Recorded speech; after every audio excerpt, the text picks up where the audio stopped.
Yo, it's your boy Ryan, Northwest Sports Fanatics, back at you with a new video. Today is Wednesday, September 25th, 2024, with your boy Ryan and the Northwest Sports Fanatics. Make sure you guys subscribe to the channel. Smash that like button either now or on your way out. Donate to your boy if you can. Cash App $sign ORION NWSF or the YouTube Super Chat right here. We got the Seattle Mariners versus the Houston Astros. First pitch is going to be here in roughly 10 minutes. So let's cue up the music, take a look at the thumb, and let's get into the starting lineups. Happy Wednesday, everyone.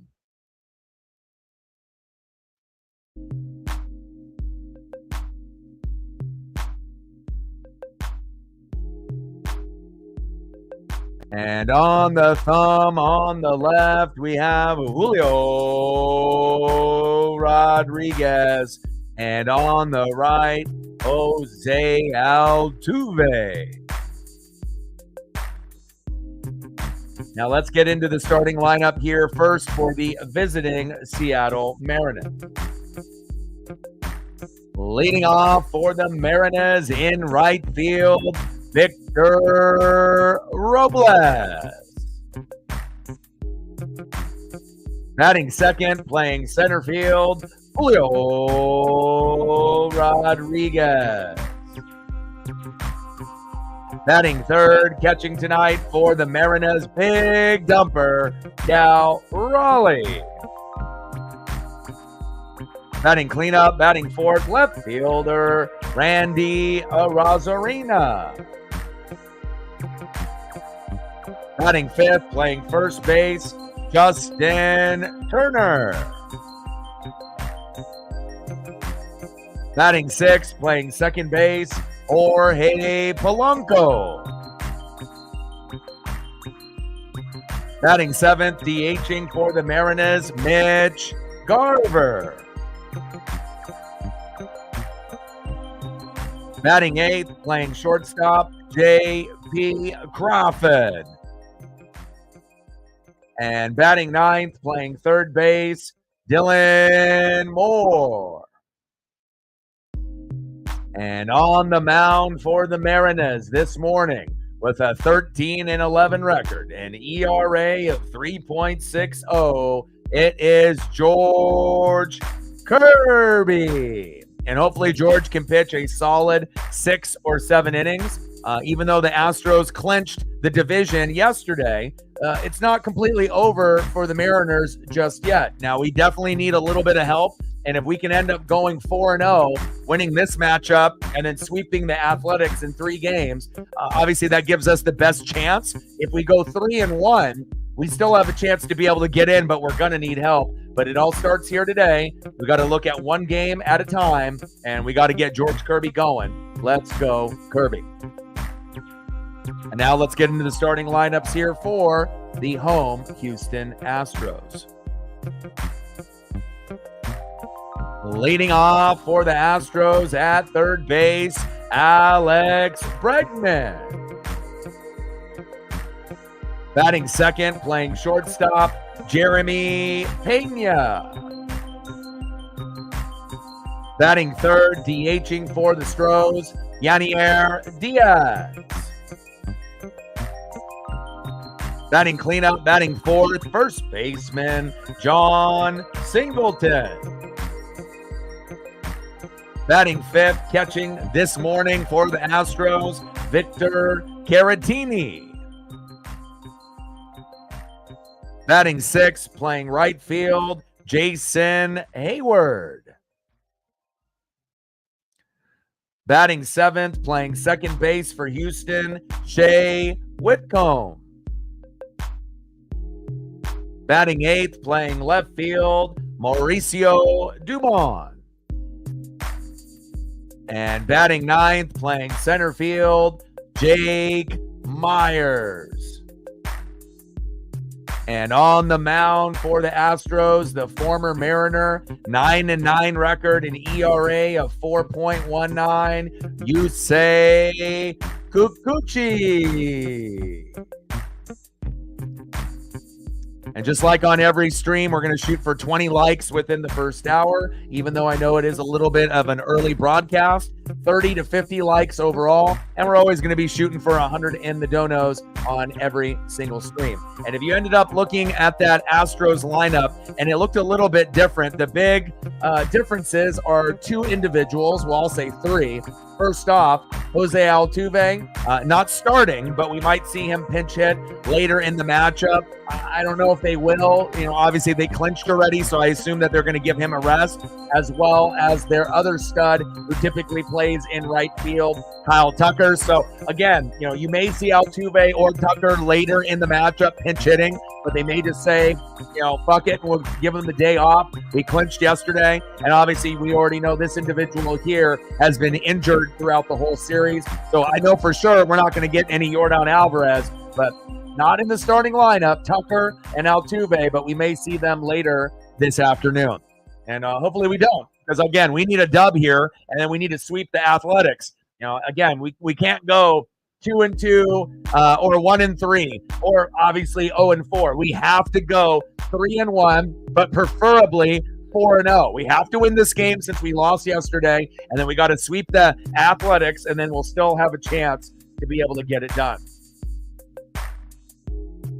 And like I mentioned multiple times on the stream, make sure you guys are taking care of your mental health. Addiction, depression, anxiety. These are things that not only I've gone through, but I know some of y'all have gone through it as well or have in the past. So if you feel like you're slipping into the darkness a little bit, make some minor adjustments to your daily routine. If you're not exercising, exercise. If you're not eating healthy, cut back on the fast food. Listen to 30 minutes of music every single day. You do these basic three things. It'll help you get back on track and help you win the day.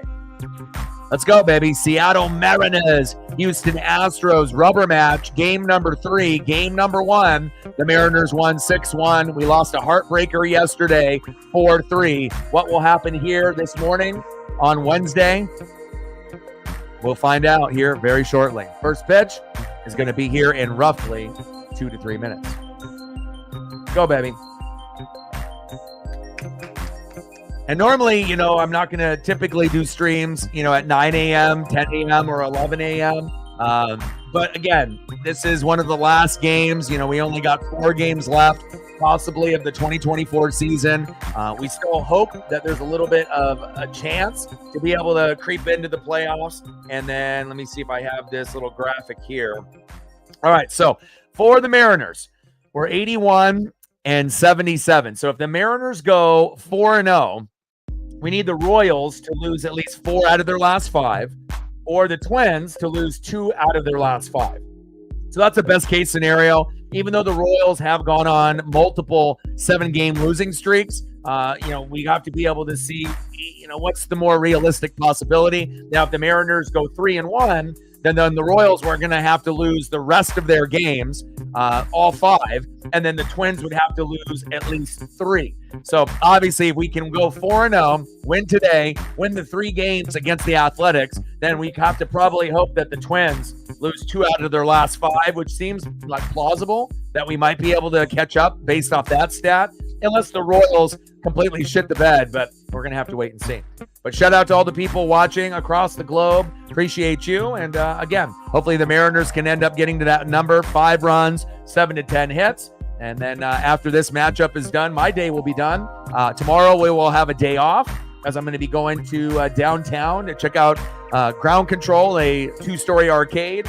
Haven't really had a chance to be able to meet up with friends and go get some food, and then maybe hit up Voodoo Donut on the way back. And then we'll be back on Friday, late in the evening for the Mariners and the A's. On Saturday, we'll be doing the Oregon Ducks and the UCLA Bruins, but we will also be keeping up on what's happening with the Mariners. And then on Sunday, we're going to be doing Sunday night football. And let's take a quick peek to see what we got for Sunday night and Monday night. I know Monday night is the Lions and the Hawks. It's part of a doubleheader. But let's take a quick look to see what we got. We got a good one. We got Bills and Ravens. That will be really good. And then it's a doubleheader on Monday. Titans, Dolphins. That's garbage. But you got Seahawks, Lions, which is one of the best matchups of the year, which kind of reminds me of the Buccaneers Lions matchup from last year. You're getting two quality teams matching up. So we're going to definitely be busy with a lot of NFL and college football, but we want to make sure we're doing as many Mariner games as we possibly can. And again, my goal going into the season was to do 150 out of the 162 games to be the number one Seattle Mariner, streamer. And again, I have to go back and count to see how many we actually did, but we definitely got pretty close to that number. And hopefully we can end up getting a dub here today. Let's go, baby. Leading off for the Mariners, right fielder Victor Robles. And he ended up going 0 for 5 yesterday. And normally when he gets a hit out of one of his first two at-bats, we usually win 90 to 95% of the time. We cannot afford for our best hitter to go 0 for 5 again. So he's got to go 2 for 4, 3 for 5 today. And hopefully he can even drop a couple bunts down. He's the best on the team to do it. Batting second, center fielder, our best player other than Victor Robles, Julio Rodriguez as of late. And batting third, the most clutch hitter, best catcher in baseball, big dumper, Cal Raleigh. Let's go. First pitch from Kikuchi to Robles is a ball. Outside. Next pitch, 1-1 count. Right down the middle for a strike to Victor Robles. 1 ball and 1 strike. 2 for 9 this series, but 0 for 5 yesterday. Let's go, Victor. Reflect in the building. What's good? DX in the building. What's good? Let's get it, baby. And I know it's a little bit early, but again, we only got a few games left. And again, this is obviously a big part of my life. And it's not completely over for us. Like I mentioned in the stat line that I shared with Reflect and my best friend Justin, this is what needs to happen. If we go 4-0, we need the Royals to lose 4 out of 5 or the Twins to lose 2 out of 5. So even though the Royals have gone on like 2 7-game losing streaks, I'm not sure if they're going to lose 4 out of 5. Twins losing 2 out of 5 seems kind of plausible. Now, if the Mariners go 3-1, like if we win today, but we lose one of the 3 games against the Athletics, the Royals would have to lose all 5, which seems impossible, but not, crazy, I guess, since they have been on a losing streak. Big swing and a miss. Down goes Victor Robles, 1 away.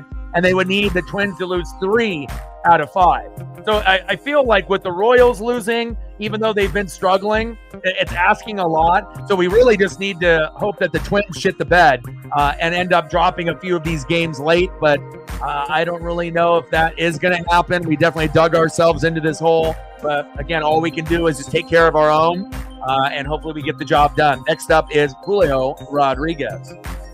And I want Victor to be dropping down these bunts. Again, 0 for 5 yesterday. He's our best hitter. Statistically, we need him to set the tone, and that's why you're leading off. Let's go, Victor.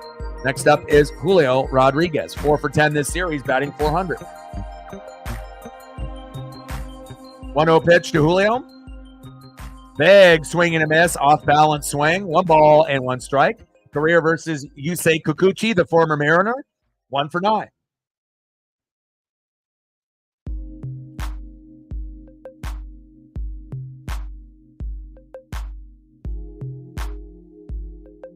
One-two count to Julio Rodriguez.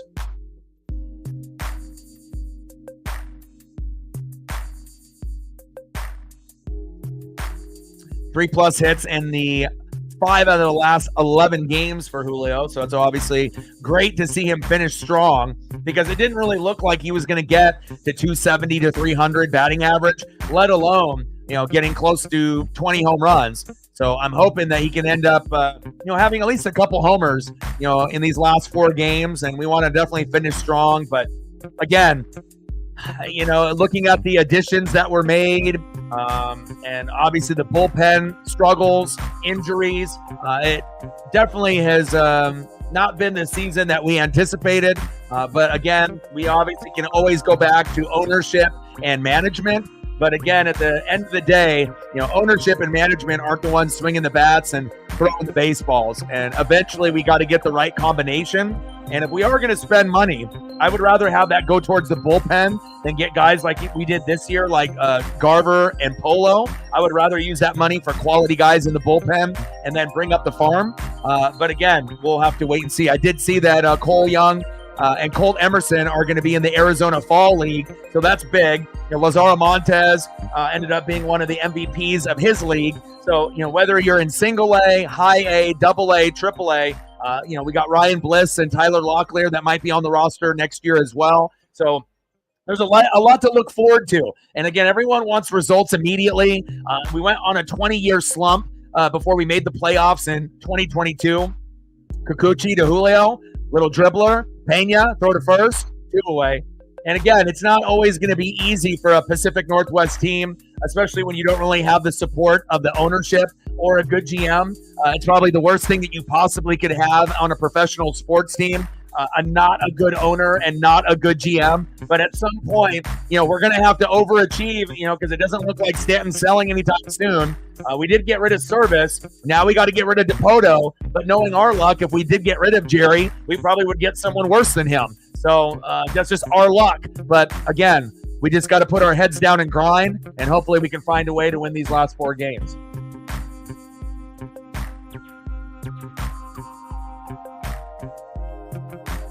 .218 average, 31 homers, 96 ribbies for Big Dumper. Cal pops it up, and that is a very routine top of the first for the Astros.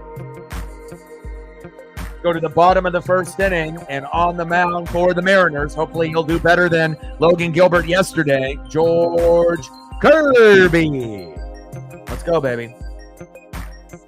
13-11 record with an ERA of 3.60. Didn't really get a whole lot of run support either, like Logan Gilbert, but got a little bit more than Logan. And hopefully we can get a good performance out of George Kirby here this morning.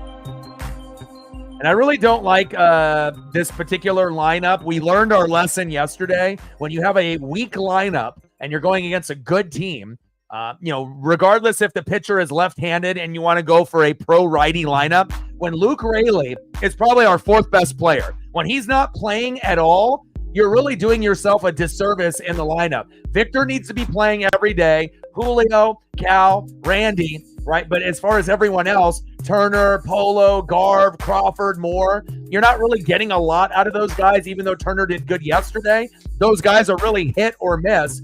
And nice to see Turner and Polo be a little bit more consistent than Garv, Crawford, and Moore. But we don't want to have 3, 4, 5 guys out of 9 that don't do anything, maybe offensively or defensively. So for me, regardless if you're going against a lefty, Luke Raley should be in the lineup every single day. And again, I don't care, about this, it's a lefty-handed pitcher, they have to go with the right-handed batters.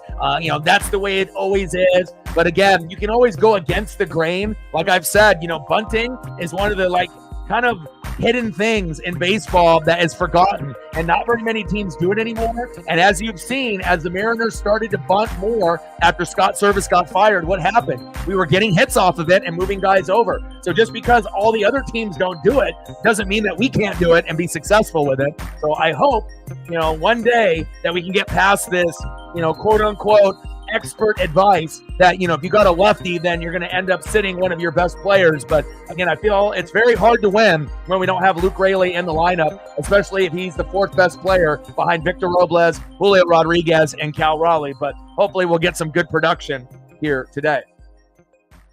Leading off for the Astros, 3rd baseman Alex Bregman.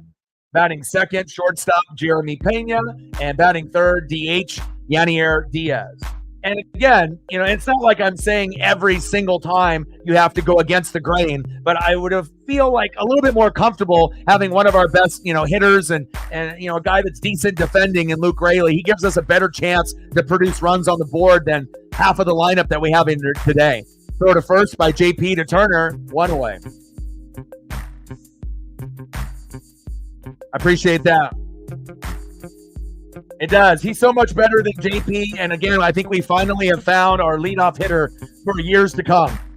And he's the one that sets the tone. And like I said, if we can just add, Locklear, Bliss, or Harry Ford, Lazaro Montez, Cole Young, Colt Emerson when the time is right, these things are going to get really exciting, in Seattle. And again, we just have to kind of stay away from these, names that are out there that are good on other teams, but when they come to Seattle, they don't usually do well. And it's not just like one or two players, it's a lot of players that struggle. So I would rather bring up the farm and use the money. If we're going to spend 10 million, 11 million, spend that for a reliever. Spend that for a pitcher, but don't spend it, on a positional player. And again, the infield needs to be much better. Third base, second base, shortstop, first base. That's where we're really struggling. The outfield is good, but the infield, not so much. So Jeremy Pena pitches inside, 2 balls and 1 strike. Yes. Agreed. Yeah, I mean, if you look at my library, I do everything. I mean, I've been grinding for, 12 years. This is my 8th year on YouTube, but I've been, recording for 12. And I do everything. I do baseball, basketball, football, hockey, NASCAR, WWE, AEW. We do Oregon Ducks. We do Seattle Mariners. We do Seattle Kraken, all the NFL teams. A little bit of everything. WWE PLEs or pay-per-views once a month. Once Netflix grabs Monday Night Raw in January, we'll probably do some Monday Night Raw live stream watch parties. So really, this is like a one-stop shop. If you're looking for pretty much everything, we got it here. Now, the one thing that we've scaled back on, I'll say 2. 1 is the NBA, and 2 is probably NASCAR. And we used to do a little bit more on the NBA side, but I feel kind of the NBA is a little boring, and I'd rather do hockey than the NBA. Personally, it's more exciting to me. And then obviously for NASCAR, we did it for a few years, but then the viewership was kind of up and down. So I decided to, kind of scale back on that until we can get the proper fans to be able to do NASCAR again. But I do love NASCAR. I think the sport that I like the least right now is the NBA. Obviously, it used to be my favorite as a kid in the 80s and 90s, but I feel it's fun to go to games in person, but on TV, it's a hard watch for me. 0-2 pitch to Yanier Diaz. But everyone's got a connection, with a different type of sport. Diaz goes down, 2 away. Some people have a connection to basketball, some baseball, some hockey, some NASCAR. It's not going to be as easy as maybe wrestling or football. I feel like wrestling and football are the easiest things to watch. Regardless if you're a hardcore fan or an occasional fan, it's easy to turn on a WWE pay-per-view and be entertained. It's easy to watch a football game, NFL or college football, but the others, you have to have a connection. First pitch to John Singleton, fouled back, 0-1 count. But if you go and look at my library, I do a little bit of everything, and I also do reaction videos for the NFL during NFL season also. So, again, if you're looking for uploads, I got that. And, again, we're over 4.1 million views. I don't even know how many. I got to take a look to see what we got. So we got 4.1 million views, and then where else are we at? And we're over 2,200 live streams and videos just since 2017. So there's a lot of content. So if you definitely want to browse through there, you'll be able to see what we're about here.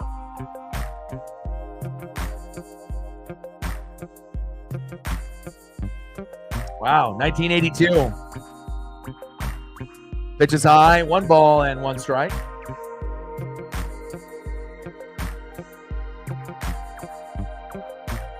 Yeah, those guys got to be gone, and I would like to have Polo gone too. Garver gone, Haniger gone, Polo gone.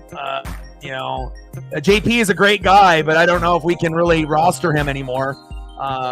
It's one thing to like a guy's personality, but I just don't know if there's a fit for him anymore. You lost your leadoff spot. I like your, tenacity and hustle, and I think you've got a cool personality, but at the end of the day, you need to be a good defender and a good hitter, and, we need to improve, especially at shortstop and second base, third base and first base, all in the infield. So, if we get Tyler Locklear, going to first base, either him or Luke Raley, that's fine. Bliss, can play second.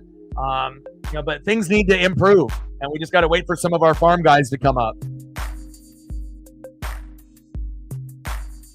Indy 500.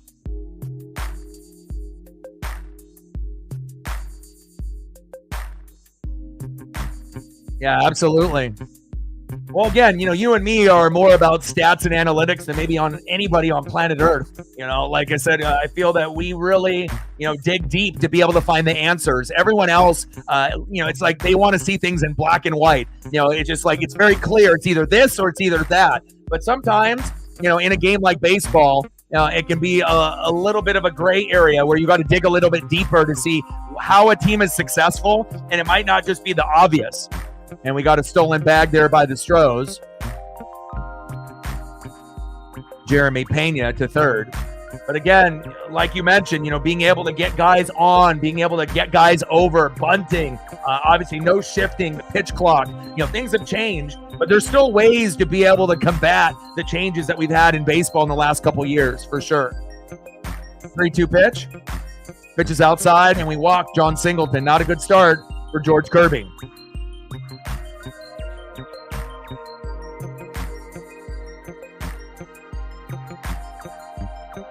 And like I said, hopefully, we can figure out, like I said, I feel like we have our core. We know Victor Robles, Julio, Cal, Randy, Luke Raley. Now that's like the core, but everybody else is kind of disposable, or upgradable, based on what we have, right? And then obviously on the pitching side, we know what we have with our guys. And then with the farm system, we'll see what other guys develop, but we need somebody better than Emerson Hancock. I'm hoping that's going to be Durangelo, but it may take a few years before we ever see him, pitching from the left side and the right side. But again, bullpen needs a hell of a lot of work too. We lost a lot of games this year when we had the lead, and all we needed is a couple guys, and obviously Matt Brash hopefully will be healthy next year, and that'll help. That'll be someone in the 6th and 7th. Then we got someone like Troy Taylor in the 8th, even though he's given up some home runs lately. And then you obviously have Andres Munoz in the 9th, but you need more, like the Bizardos and the Sauces, and some of these other guys need to be upgraded. Like, even though Colin Snyder did pretty good, we still need more. We need more solid pieces in the pen. So we'll see where it goes, but it's not completely over for us right now, but we're getting there. We really needed that win yesterday, but still we can go 4-0 and 3-1 and still get in with help. But it's a lot easier if we go 4-0, and it would have been much better if we would have went 5-0 if we would have went and got that dub yesterday. But obviously it would have been 6-0 because we won the day before that. But that's the Mariners for you. It's really hard to be able to get dubs when you don't have your best lineup in. And why the hell is Mitch Garver even playing? This is a crucial part of the season. You're telling me we don't have anybody better? Back, foul. But that's the best DH option. And I know we've had guys like Jared Vogelback. We've had those kind of bigger, tree trunk leg power guys that either strike out or home run. Mike Ford, Carlos Santana. Mitch Garver at DH is like the worst DH of all time. That's like makes Edgar Martinez roll around and lose sleep. We need someone much better, and I don't know if we're ever going to get an Edgar ever again, but Mitch Garver, this organization needs to have better evaluators of talent because, just shooting ourselves in the foot left and right. And yeah, we already know Garv can hit an unexpected home run once in a while, but when you're batting not even 200, and that's where a lot of our guys are at, when you're batting 160, 162, you don't deserve to be rostered, and he should give his money back to the team because this was an embarrassment this year. But, it wasn't just him. Polo for about a month and a half. We've had a lot of guys that definitely have underwhelmed. JP wasn't good this year. Julio wasn't good in the first part of the year. Injuries hit us as well. So we'll see where it goes. Bottom of the first, 0-0. Runners at first and third with 2 outs. 2-2 pitch to Victor Caratini. Yeah, Santos, Brash. Yeah, hopefully Jimmy Garcia.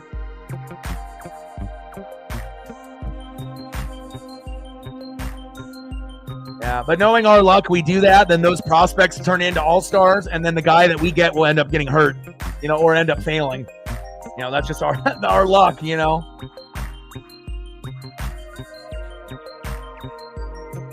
we have a track record for that, They can't be successful here. We let them go somewhere else, and then they turn into an all-star, and we can never forgive ourselves. Big swing and a miss. Got him. There you go.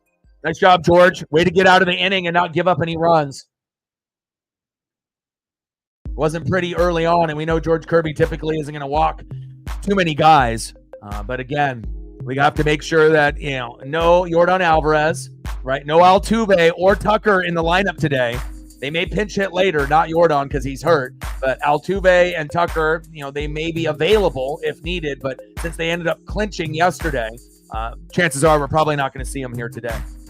Let's see who's up next here in the top of the second for the Seattle Mariners. Next up for the Mariners, left fielder Randy Arozarena. Batting second, first baseman Justin Turner. And batting third, second baseman Jorge Polanco. Let's go Mariners.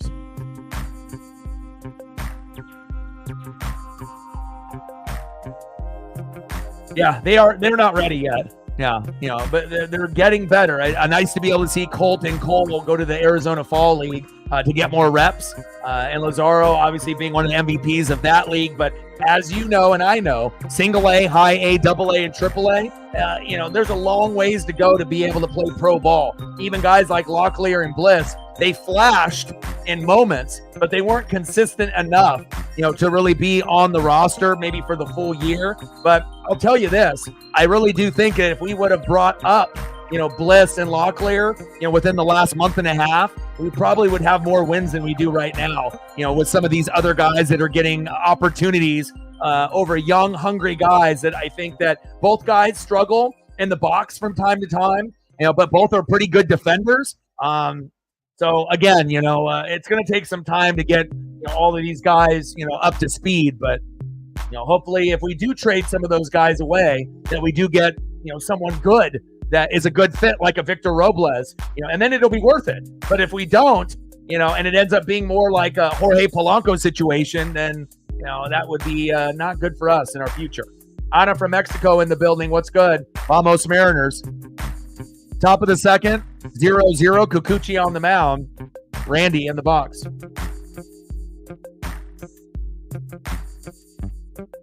Oh, absolutely. Anyone that thinks otherwise is crazy. I mean, you guys had a fantastic year this year. Guardians, Orioles, Yankees, Astros. Those are my four teams that I think that have the best shot to represent in the American League and not in any given order. I think the Astros are the sleeper team like the Padres. If you saw, they got a triple play to get into the playoffs. I mean, the Padres are doing things that no other team has typically done in a season. They are very dangerous. And again, if I was the Phillies and Dodgers, I wouldn't want anything to do with them. And I feel like the Brewers and the Mets and the Braves are pretenders. It's really the Phillies, the Dodgers, and the Padres, in my opinion. Those are the three over there, and then you got four in the American League. And the sleeper teams are the Padres and the Astros. And as crazy as it sounds, it wouldn't shock me if those two teams overachieved, and maybe we get one of those teams in the World Series, if not both. But again, the Orioles and the Guardians and obviously, some of these other teams in the American League that are flexing on kind of the lower teams like us, like the Twins, Royals, and the Mariners. We're just going to have to wait and see what the Orioles, Guardians, Yankees, Astros have, as well as Phillies, Dodgers, and the Padres. Randy fouls that one back. 2 balls and 2 strikes. It doesn't look like we're going to make it, man. I mean, we blew a lot of opportunities. I mean, if we go 4-0, we're going to need help. We need the Royals to shit the bed, and we're going to need the Twins to drop some games late. So, I mean, it's still possible that we get in, but I mean, we're only, I don't know what the exact percentage is right now, but based on kind of the vibe, it feels like, maybe 5 to 15% chance that we're going to get in. I don't know the exact number, but it's not good, but it's not like 0. So at least we still have a chance if we can, sweep the A's and win this game. Pitch is high from Kikuchi to Randy. 3 balls and 2 strikes. Yeah, 41-17. You can definitely tell the teams that are good, past the All-Star break, and the Padres have been money. But I already saw the potential in them even before they went 41-17. You could just tell, injuries kind of hit them, and as long as they have their pitching and they're hitting healthy.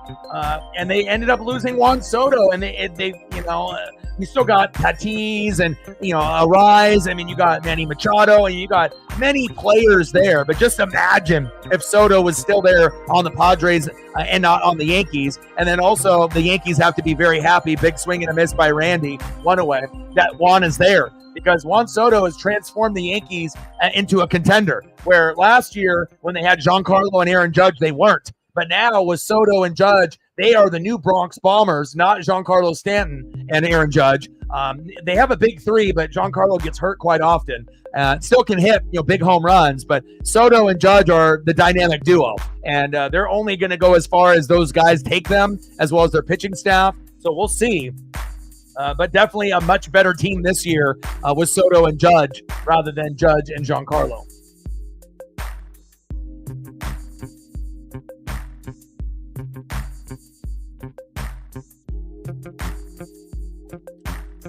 Top of the second, 0-0 Mariners and Astros. Nobody on with one out. Kikuchi, 25 pitches in, and a 1-1 count to Justin Turner. Pitches low and into zone at the knees. 2 balls and 1 strike.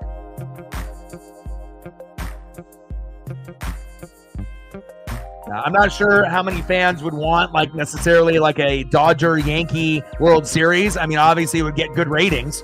Ohtani and Judge, the 2 best players on planet Earth. Even though we've seen a good year out of Bobby Witt Jr., as well as Francisco Lindor, but they're not going to be able to win the MVPs in their league over guys like Judge and Ohtani based on what they've done this year in 2024 and beyond. But I'm not sure if I wouldn't say the Yankees are, the favorite for sure. I think that if I had to go with Astros Yankees, I probably would go Astros, just based on what they have top to bottom, if they can be healthy. Obviously, Yordan has to be healthy for them to beat the Yankees. And then with the Guardians and the Orioles, this is a legitimate year where one of those 2 teams could represent, and I think that baseball fans, if you're just looking on the outside, a lot of people like watching the Orioles play. They are exciting. Same thing with the Guardians. The Orioles are a little bit more popular, with Gunnar Henderson and Adley Rutschman. But, do they have the pitching to sustain with Corbin Burns and company? I don't know. And then obviously we know the Phillies and Dodgers. You could argue that those are some of the best teams, not only in the National League, but overall.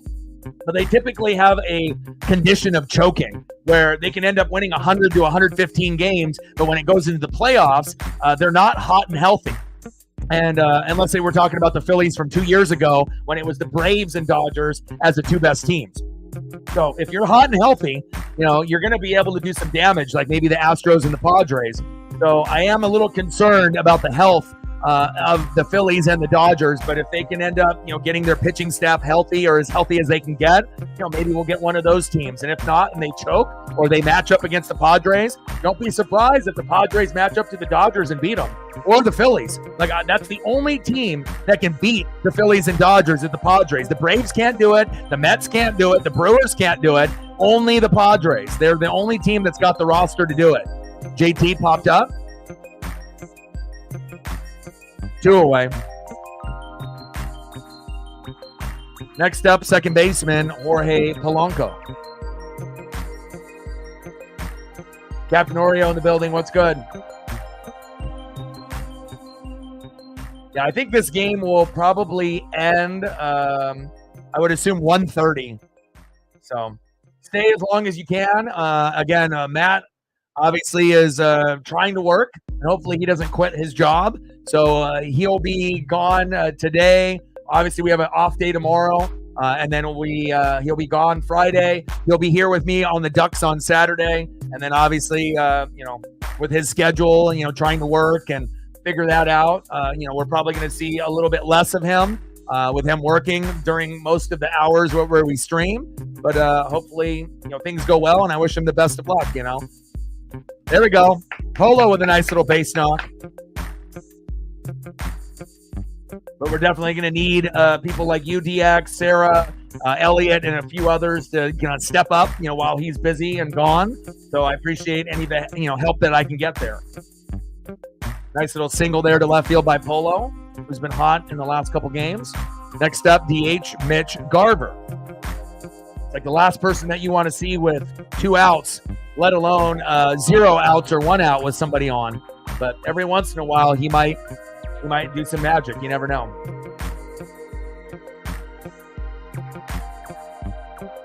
But it's always good to get that work ethic started early. And I feel like, these older generations, we started working a lot younger than a lot of these TikTok generation individuals that might have just got their first job, at 18, 19, 20, 21, 22. I mean, shit, I had my first job at 12, So, again, work ethic is something that, cannot be taught. It's something that's within you. And it's either you got the work ethic or you don't. You're a grinder or you're not. You work hard or you're lazy. It's just really what it comes down to. You push or you don't. You make excuses or you get shit done. And hopefully it'll be an experience that won't be too much of a rude awakening for him. But again, if it's going to be like your first job and, you're 18, 19, 20, 21, 22 years old, depending on how you lived up to that point, it may be a little bit too much. But hopefully he'll be able to dig it out and, he'll earn his own money, earn some responsibility, and obviously he'll be on his way. Top of the second, 0-0. Runner at first with 2 outs, 2-1 count from Kikuchi to Garver.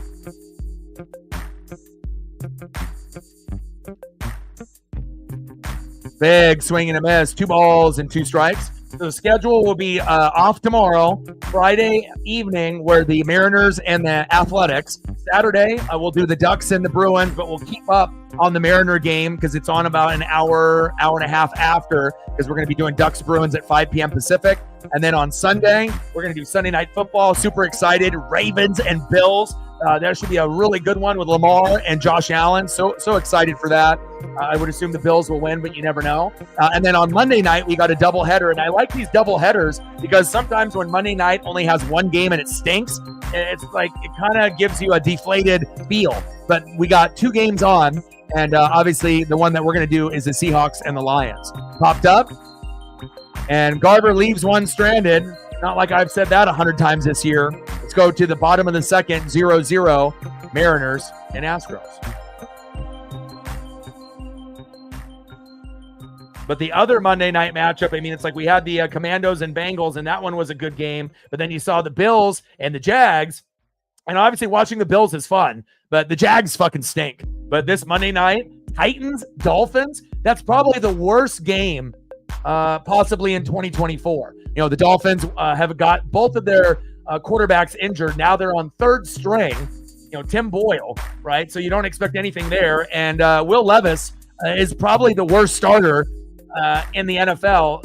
And if he's not the worst, he's definitely bottom 2, bottom 3. So I don't know anyone on planet Earth that would be watching that game over the Seahawks and the Lions, unless you have guys in fantasy or you're just bored and you want both games up. I probably will have the game up, depending on, just fantasy purposes and just to see, like, okay, can Will Levis actually do anything? And obviously the Dolphins are almost unwatchable. It's like they got Tyreek and they got Tua and you got Achane, but you don't got a quarterback to get any of those guys the ball.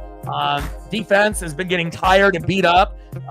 It's kind of crappy for them, because like the Dolphins looked like, if Tua could have stayed healthy, they looked like a team that might have been able to get to 10 wins, maybe 11, but now with Tua out, their playoff dreams are over. And, one more concussion and he might be done for his career. We don't want him to get CTE unless he already has it already. So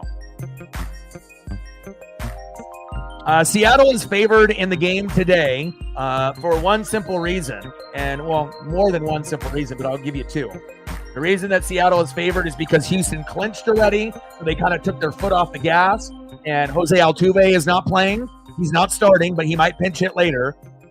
Kyle Tucker might pinch hit, but has the day off as well. And Yordan Alvarez is injured. So when you have your 3 best players, not named Alex Bregman and Jeremy Pena, not playing, out of the big 5, 3 are out, there's an opportunity here for us to be able to take advantage. So that's why we're favored.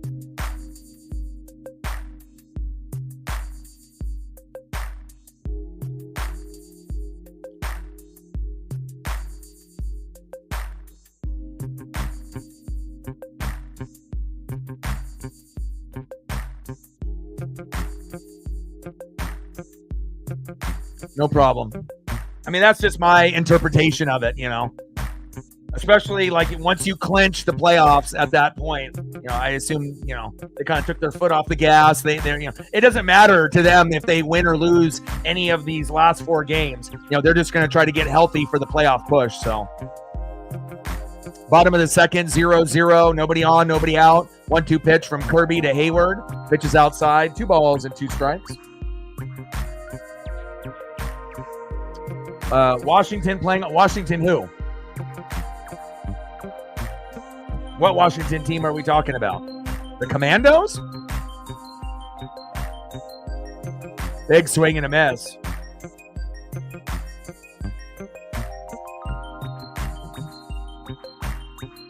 Oh, are you talking about the Huskies? I was about to say Commandos because, we do have football games on at weird times, but okay. Because sometimes they like to squeeze those games in for the fans, with the scheduling and whatnot. So sometimes you'll get like 1 or 2 games on Thursday, maybe a couple games on Friday, and then obviously most of the rest on Saturday. And you're not really getting games on Sunday because that's NFL. So it's just kind of a way for them to, squeeze in some opportunities for ratings, when maybe there's not a whole lot on. There's going to be wrestling on and baseball on. But again, if there's a good college matchup, on a Thursday or Friday, there's going to be a good chunk of people that will tune in. So, I know I will watch. So,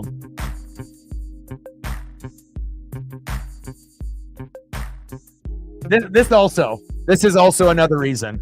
It just seems like the Northwest bias against the West Coast. It's always that way. If you're an Oregon or a Washington team, people just love to be able to just never stop talking shit. Even when we're good, even when we're championship contenders, it's always like a fluke, or you're not that good, or you're a pretender. It might take us 4 or 5 years to build up a squad, but when we do, we are championship worthy. But according to everyone else, they just love to hate or give us a lower ranking and whatnot. So hell, we had the best conference in college football last year, in our last year in the Pac-12. But it is what it is. We just got to prove the haters and the doubters wrong at some point. Bottom of the second, 0-0.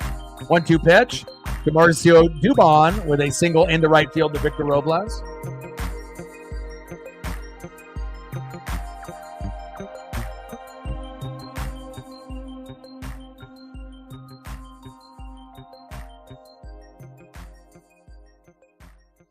Next up, center fielder Jake Myers. And Cal definitely should win the Gold Glove at catcher. The best defensive catcher in baseball. Yeah. True.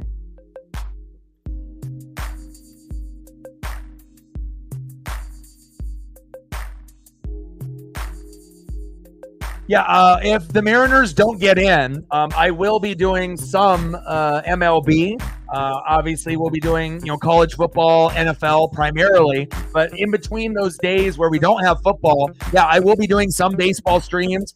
Dodgers are going to be a priority for my dad. But then after that, Phillies, Padres, Guardians, Orioles, Yankees, Astros. I'm definitely going to be squeezing some of those games in. Now, I can't promise that I'm going to do every Guardian game, but depending on the day and the time of the games, I imagine there'll be a few Guardian games that I will end up doing a live stream for before the season ends. Kind of depends on who's playing and the time,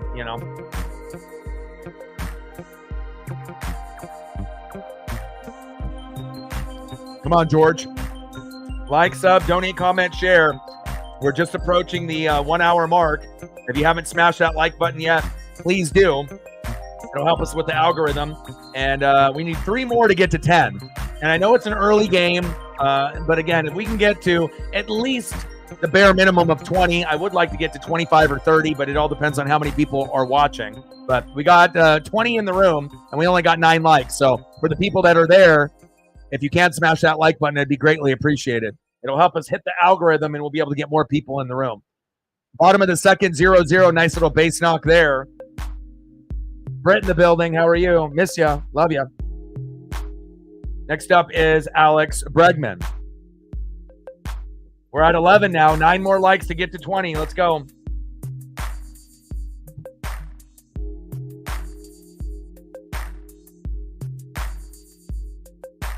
Yeah, I've never been to Hawaii. I've been to, I live here in Oregon, been to Washington, been to California, been to Japan a couple times. And then the farthest I've ever gone was on business through my work, where we ended up going to Chicago. And that's as far into the, Midwest or East Coast I've ever been. And we stayed there for about 4 or 5 days, caught a Bulls game against the Warriors, got to see, Soldier Field. Didn't go to see a Bears game though. Got to be able to kind of see the nightlife and go bar hop a little bit and eat some food, the deep dish, and the portions are crazy in Chicago. I mean, there's a reason why everyone's overweight over there. It's like you can get a burrito the size of your head for like $4.75, and I'm not even lying. Like you get a burrito that is like huge, like it's 3 meals worth. Even if you're super hungry, like there's leftovers. And when you have like deep dish from Chicago, you have 1 piece, and it's like eating 4 pieces here, of your like regular pizza. And so you get 2 deep dish quality pieces. It's like eating 8 or 9 or 10 pieces of pizza, like literally. So, but I had a good experience there. But I definitely would not live there. Lots of crime, and it gets a little scary out there. Obviously there's a lot of murder rate, they're in Chicago as well as Nolens and New York. I would love to visit the trifecta, all 3, but definitely would not live in Chicago. Too dangerous for my liking. 1-1 pitch. Big swing and a miss to Alex Bregman. So donations can be done one of 3 ways. You can do the super chat, I believe, with your debit card, and then you put in the amount. You can do it through Venmo, or you can do it through the Cash App. So,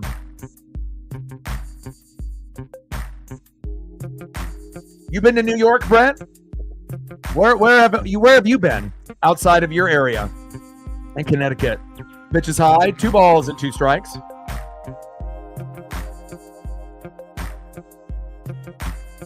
Yeah, and again, sometimes, if it was earlier in the season, this would be just a game that I would watch with Paisley and not necessarily stream. But, I mean, we only got 4 games left, and I committed to trying to do 150 out of 162 games. So if I'm going to be the main guy on YouTube doing Seattle Mariners, I got to be able to put in that work and that effort, even when things aren't going our way. And I think I got pretty close to that number. I mean, missing 12 streams for WWE or early morning games like this where I'm going to watch but not stream. But, we ended up doing a lot. And if the Mariners do get eliminated, there'll still be some baseball streams that we'll do in the playoffs, as well as NFL, college football. And then obviously the NHL season is right around the corner for the Kraken. But we probably won't be doing a lot of Kraken until after football is over. So once we get into like March and April, we'll probably be doing more there. Wow, got him. Bregman, he can't believe it. Nice job, George, getting out of the jam 2 straight innings. You go to Manhattan? You're a Manhattan girl? Oh, okay. Yeah, I haven't counted, to see exactly how many I've done. But, I mean, I tried pretty much doing a stream every day. And there was a few, that I wanted to do. But also, I didn't know if, we'd get enough people to show up. Because, in the West Coast, if it's on at 9 or 10 a.m. or 11 a.m., yeah, it might be, 1 or 2 in the Midwest or the East Coast. But then a lot of people are at work or they're busy. But, I'm a full-time streamer, so again, time isn't really an issue with me. I make my own schedule. I'm my own boss. I'm the CEO. So, I got to be able to do the Mariners when they're playing. They're my team, right? So, end of the second inning, 0-0 Mariners and Astros. Let's go to the top of the third, and hopefully we can get on the board here. I want to finish strong, and even if we don't make the playoffs, I want to go 4-0 in these last 4 games. Next up for the Mariners in the 8-hole, shortstop J.P. Crawford. Batting second in the 9-hole, third baseman Dylan Moore. And batting third, 0 for 1 with a K, right fielder Victor Robles, our best hitter. And I want to see you drop down the bunt. And I think this would be a great opportunity. Hopefully you don't have to have 2 outs by Crawford and Moore to do it. But I think if you do drop the bunt, you will be safe. And I know he can hit, but again, he's the best at bunting. And hopefully he'll end up dropping that bunt down a couple times. Rhode Island, Pennsylvania, New Hampshire. Wow. Well, maybe one day we'll be able to go to those places and visit.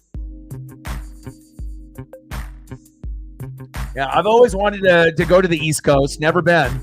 Never been there. Never been to the South.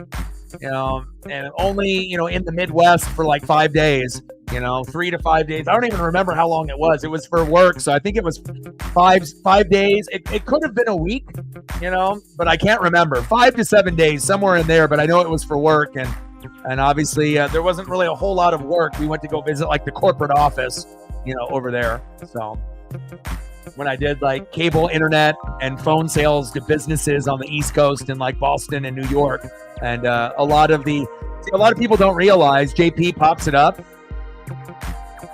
And that's all the way back to the warning track, one away. But a lot of people don't realize when you hear, a lot of people that are in customer service or in phone sales, some of the best and most talented individuals are actually on the West Coast or in the Pacific Northwest. They outsource a lot of those calls and those call centers and those businesses for like Verizon and DirecTV and a lot of the big locations, not necessarily customer service like in India if you end up calling a certain company, right? But the reason why they do that is that a lot of the people in the Pacific Northwest are blended with many different races. So you don't really hear kind of a twang in the voice. So you don't really know where people are from. Like sometimes if you call someone in the South, you know they're from the South. You can tell with their, accent, right? Or if you call someone in Boston or New York and the way they talk with their twang, So again, a lot of these businesses, whether it's right or it's wrong, they want to try to find people that are chameleons that can mirror, anybody else. And a lot of those talented individuals are going to be on the West Coast where they can sound like anybody. Someone from the East Coast, someone from the South, Midwest, West Coast, or anywhere else. And a lot of those companies end up, having those big, big businesses, big buildings, corporate extensions of their corporate, out there. And, it was a good learning experience for me. And again, I've dealt with the rudest of the rude, but also some good quality people as well. 1-0 pitch to Victor Robles. Big swing and a miss. 1 ball and 1 strike.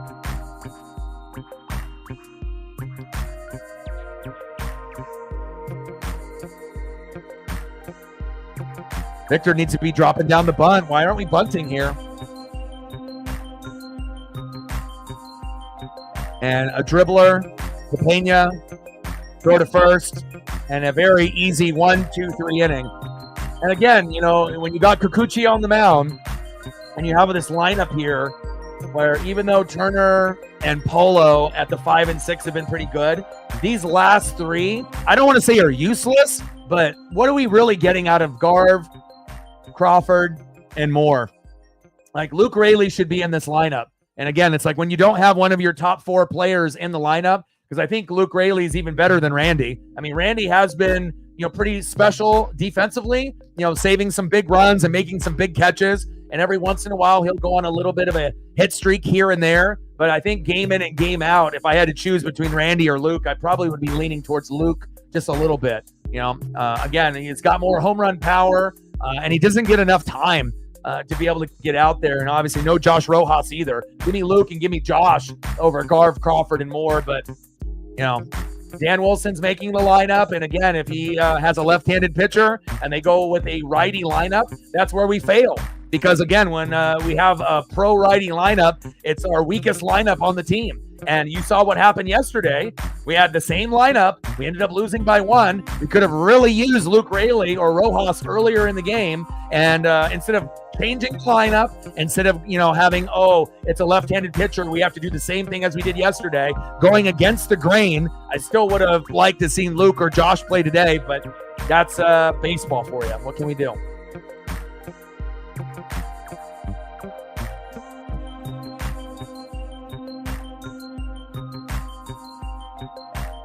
Middle Eastern. That's Carrie.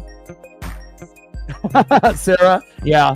Well, also too, a lot of people, that are foreign, because obviously me, being mixed race as well. So you'll have like Asian races and Indian races and African races, where sometimes you'll get like an American name, where you might have a pure Asian name or Indian name, but you're like, oh, my name is Henry, even though it really isn't, but that's like the American version of my name is whatever, right? But then sometimes you will get people that will just straight up lie like that too. Chopper towards third by Jeremy Pena. Throw to first. One away. All right, Captain Oreo. See you on Friday for the Mariners and the Athletics.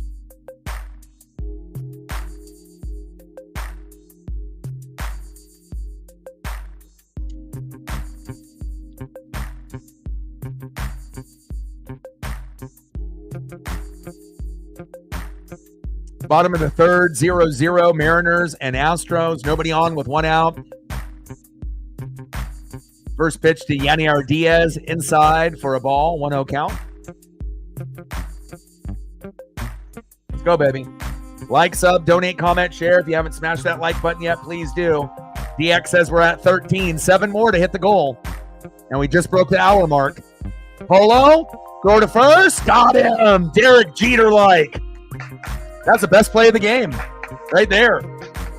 Now, if Polo could do that on a consistent basis, then maybe he would be our long-term second baseman. But I don't know about Polo, man. Offensively, he's much better than he is defensively. But right there, that was a Jeter gem.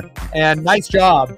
When you have to be able to pick up a ground ball on the run and then throw it against your body with momentum going the opposite way and still having the arm strength and the accuracy to get it to the first baseman. Nice job, Polo.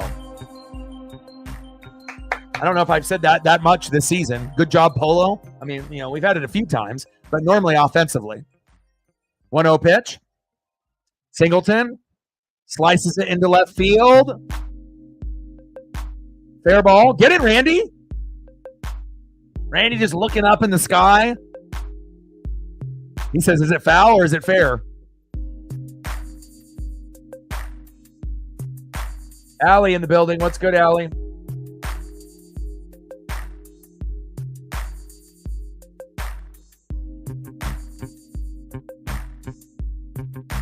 Stand up double by John Singleton. Next up, in the 5-hole, catcher Victor Caratini.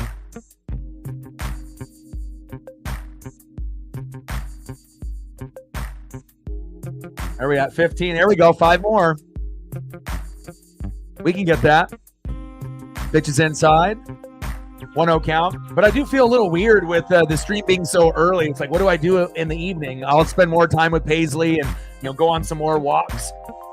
I ended up getting some brand new bedding last night, with sheets, a brand new, kind of blanket, that has that material. Oh, nice base knock. And that's going to bring in a run. Throw home, and he dropped it. Fuck! 1-0 Astros. But anytime you end up getting new bedding or new blankets or new pillows, man, it's life-changing. Also it would be life-changing if the Mariners could play better defense right there, and we could have ended up preventing that run from scoring. But we're in the bottom of the third, 1-0, H-Town. Victor Caratini. Julio just way too deep. There was nothing he could do, and Julio throws it from center field, and one hopped, and Cal can't grab it. And I don't know if Cal was worried about getting run over by John Singleton, but her throw was a little off, and there was no way Cal was going to be able to grab that. Unfortunate. 1-0 Houston.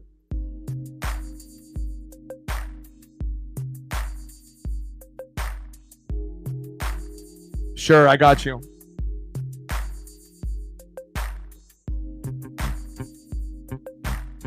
Next up for the Astros, right fielder Jason Hayward. Big swing and a miss. Low at the knees. Behind in the count 0-2.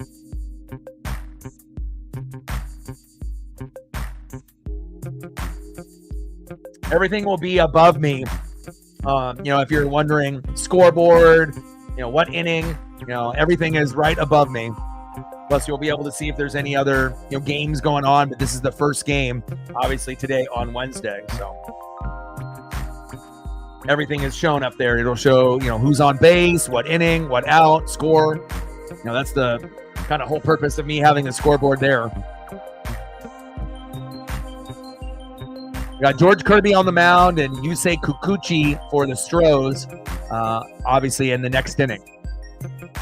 Bottom of the third, 1-0 Houston, runner at second with 2 outs. George Kirby, 52 pitches in, 1-2 pitch to Jason Hayward, who the Braves and Dodgers gave up on. Houston said, come on over. And he ended up being the hero last night and beating the Mariners, on Logan Gilbert with a 2-run blast. And again, sometimes, guys that get kind of given up on, and, guys also like Andy Dalton and Sam Darnold, sometimes you just need to find your home, and if other teams give up on you, sometimes you just got to find your right opportunity to be able to shine. And Jason Hayward has made the most of his time in Houston at the expense of the Mariners, unfortunately.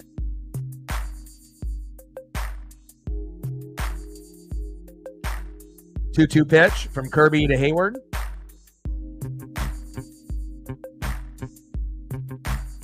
Check swing, behind the bag. Foul. 2 balls and 2 strikes. I didn't get a chance to see what happened with the Kraken.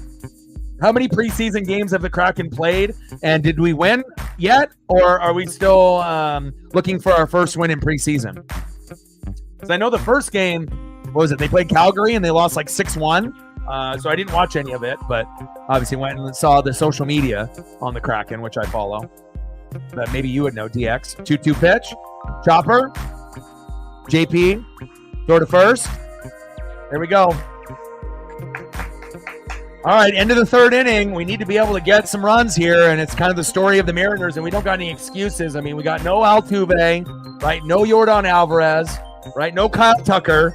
3 of the best 5. They still got Bregman and Pena, but again, we need to find a way. But again, our lineup isn't really doing us any favors, Turner, Polo, Garv, Crawford, Moore, not so good. I mean, Turner and Polo have been pretty good as of late, so it's like you got Victor, you got Julio, you got Cal, you got Randy, you got Justin, you got Jorge, fine. But what about Mitch, JP, and Dylan? Like, it's like essentially that's like 0 for 12, unless we end up getting a miracle. And I almost guarantee if we had Haniger, Rojas, Luke Raley, even Haniger can get more than the other Mitch, at this point, and obviously we know that those guys could also go 0 for 4, 0 for 4, 0 for 4. But I would rather see at this point, Haniger instead of Garver. Give me the other Mitch. Give me Josh Rojas instead of Dylan Moore. And give me Luke Raley. But it is what it is. End of the third inning, 1-0 Astros.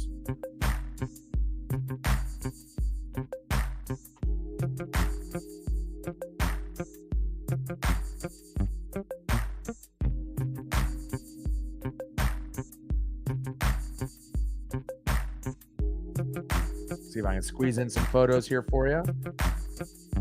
See if we're going to be able to get on our dono train at some point. Always shooting for 100 in the donos and 30 to 50 likes on every single stream. What's the schedule for F1 this weekend? Obviously, NASCAR Cup Series in full swing.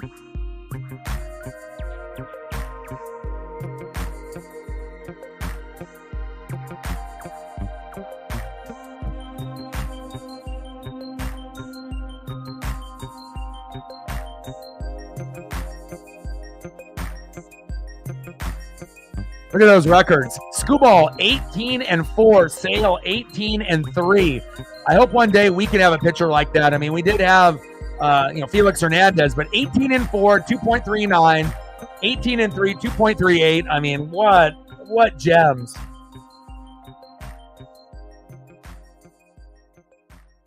You won't be watching the race this weekend. How come?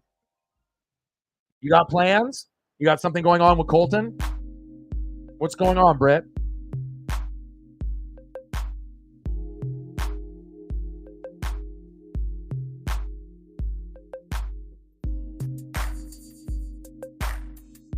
And we got Kansas this weekend. Previous winner was Tyler Reddick.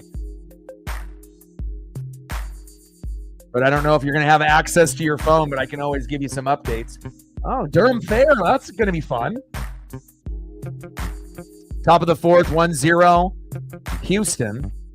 Next up is Julio Rodriguez. Let's go, J-Rod. Finish strong, baby. We need something here. Come on, Julio. 0 for 1. Yeah, ground out in the first inning. We could really use this right now.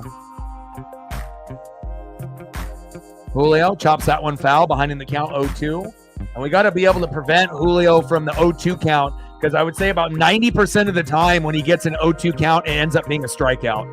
Now, he's gotten better, since we fired Service and Edgar Martinez has been working with him, but he's not swinging for a moonshot off balance every single swing like he did for 3/4 of the season. But he's only one homer away from 20, and I really want him to get that 20 home run number. If we can get him to 275, 300 batting average, and 20 home runs, and maybe close to 70 ribbies.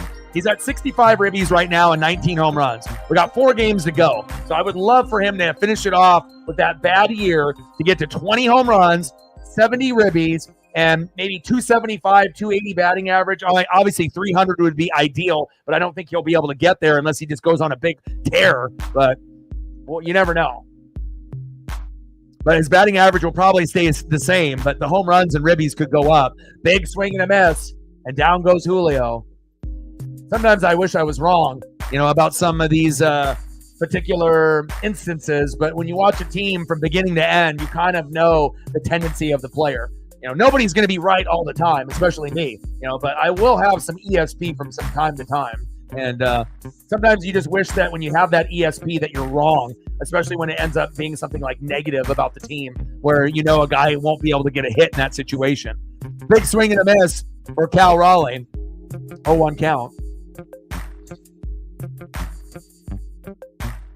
What's the highlight at the Durham Fair, and where is that located? Is that in Connecticut? And is that like the state fair? Like we're talking like Ferris wheel, games? Like what kind of stuff do they have going on at the Durham Fair?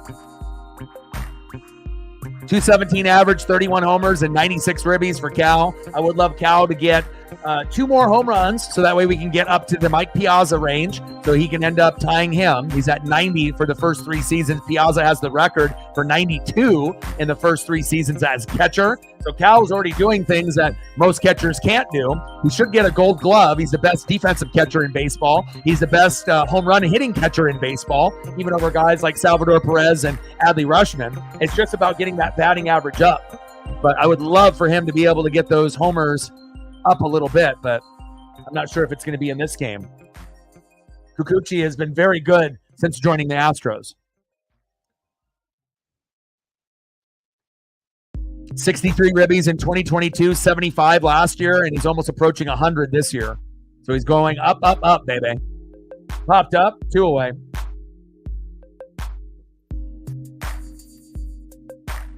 Next up, left fielder, 0 for 1 with a K, Randy Arozarena.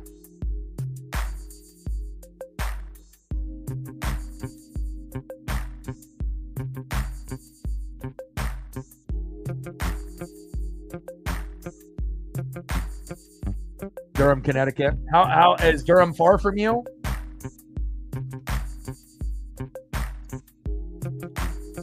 Like you got to drive a little ways to get there, or is it pretty close? 221 average, 20 homers, and 60 ribbies. And we just got Randy and Luke Raley to that 20 number. But ribbies and batting average definitely could be higher for some of our guys.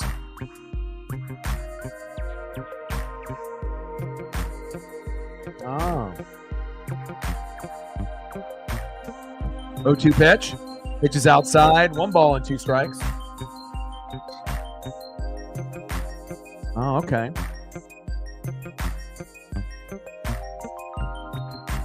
F1 is off. Okay. I was about to say I haven't seen anything about this weekend, so that answers my question. 30 minutes. That's not too bad. Big swing and a miss. Kikuchi is wheeling and dealing the former Mariner. And the Mariners look a little defeated and a little deflated, based on what happened last night. But hopefully we can still find a way to produce something. Again, the game is in reach. It's not like we're down 4-0. but the body language of some of the players is, kind of looking like we're down 4-0, like the game is over. The game isn't over, but again, if the players feel that it's over, then it will be over. So hopefully things can turn around here. Let's see who's up next for the Astros.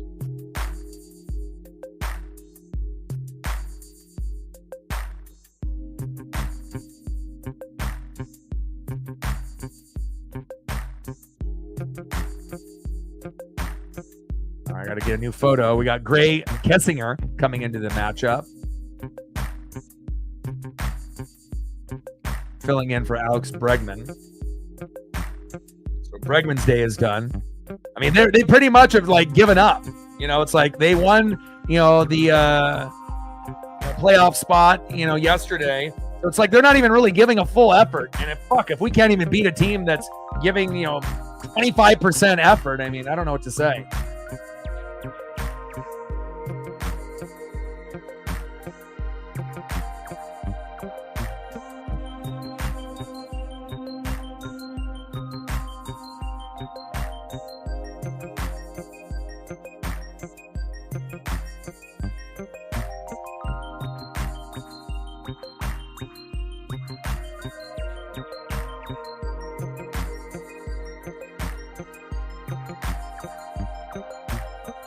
I didn't have any photos of Gray because I didn't think he was going to be playing. But he's got his name spelled G-R-A-E instead of G-R-A-Y or E-Y.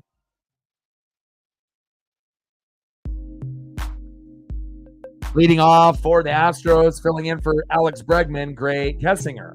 Batting second, shortstop Jeremy Pena. And batting third, DH Yanier Diaz.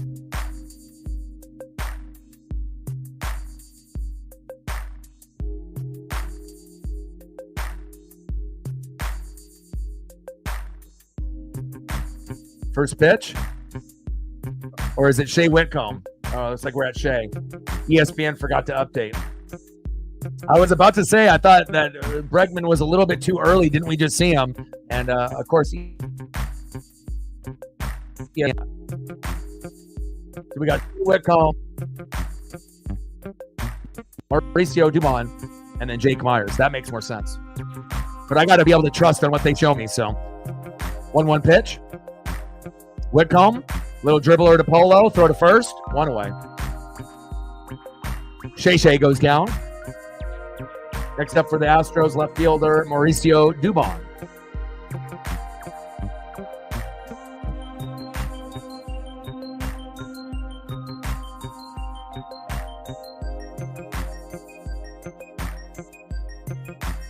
And you're not really missing too much. Obviously, you guys clinched yesterday, but Caratini singled to center. Singleton scored, and that was pretty much it. It's been pretty low-key. I mean, Mariners only have one hit right now and an error, and the Astros have one run with 4 hits. No home runs. Half of their, elite players are sitting. Yordan Alvarez is injured. Altuve and Tucker have the day off. Bregman is obviously on the bench now, kind of resting up. So getting ready for the last, 3 games of the year. So, I mean, if you are playing a team that, has a fraction of their lineup, I mean, we better be able to put up something. But again, our, batting lineup today is not good. It's the same as yesterday. It's like, why the hell do we have Garver, Crawford, and Demo in there? It's because Kikuchi's a left-handed pitcher, but it's like you're going to go, 0 for 12 with those 3 guys? Like, I would rather have a harder, quote-unquote, time being able to get a hit with guys like Rojas and Rayleigh. So you're telling me that Kikuchi is so good that if we end up putting left-handed batters against a left-handed pitcher, that they can't get a hit, but we have 3 righties that are ass, that they have a better chance to get hits in the game? Bullshit, It's like, use your brain. The whole left-handed, right-handed thing is stupid.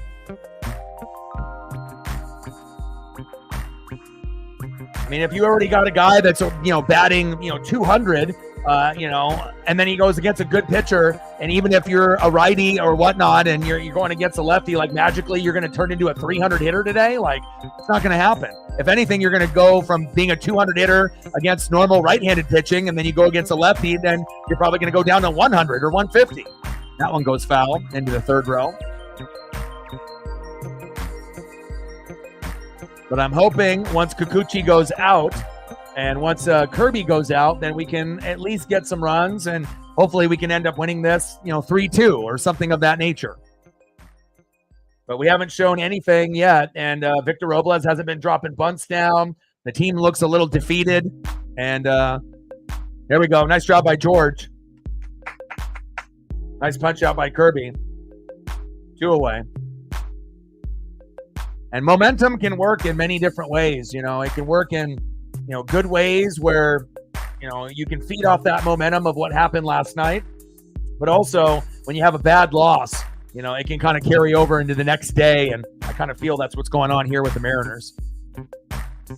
Like, I think half of the team feels like they still have maybe a small chance, and then the other half have given up. At least that's what it feels like body language-wise. Like, now they're just collecting the paycheck, going through the motions, even though there is still a chance if the Royals and the Twins shit the bed in these last 3 to 4 games. But if we can't even win this game, then,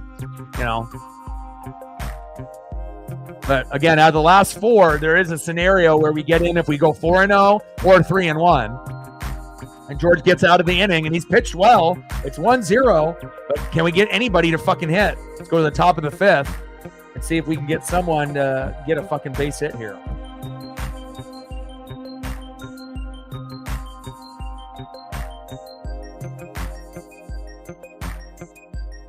Next up for the Mariners, 0-for-1, first baseman, Justin Turner. Batting second, 1-for-1, second baseman, Jorge Polanco. And batting third, 0-for-1, DHing, Mitch Garver. Let's go Mariners.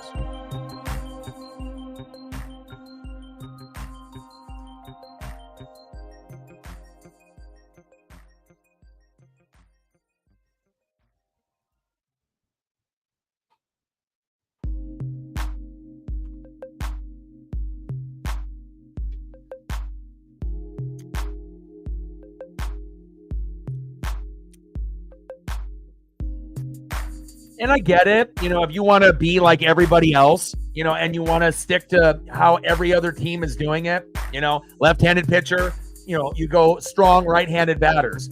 But again, if you have shitty batters that are right-handed, like do you really think that something magical is going to happen? Again, and it might be a little bit more difficult, for a lefty on a lefty. But again, if he's a better hitter, it shouldn't matter. You want to have your best lineup out there possible, not just catering to what the pitcher is, and I feel that, you don't have to do it every single time. But again, it seems like 99% of the teams in baseball, they just follow that lead. If it's a left-handed pitcher, have as many right-handed batters, whether they're good, bad, or whatever, right? And then if you got a right-handed pitcher, heavy left, but if you're, like you said, if you're a good hitter, it doesn't matter. Left-handed pitcher, right-handed pitcher. Sometimes you're going to go through multiple guys from the left side to the right side, right? Especially when you go into the bullpen and whatnot.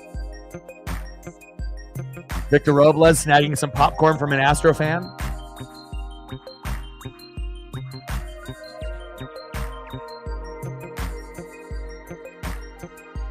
Well, I imagine Guardian postseason tickets will be decent price,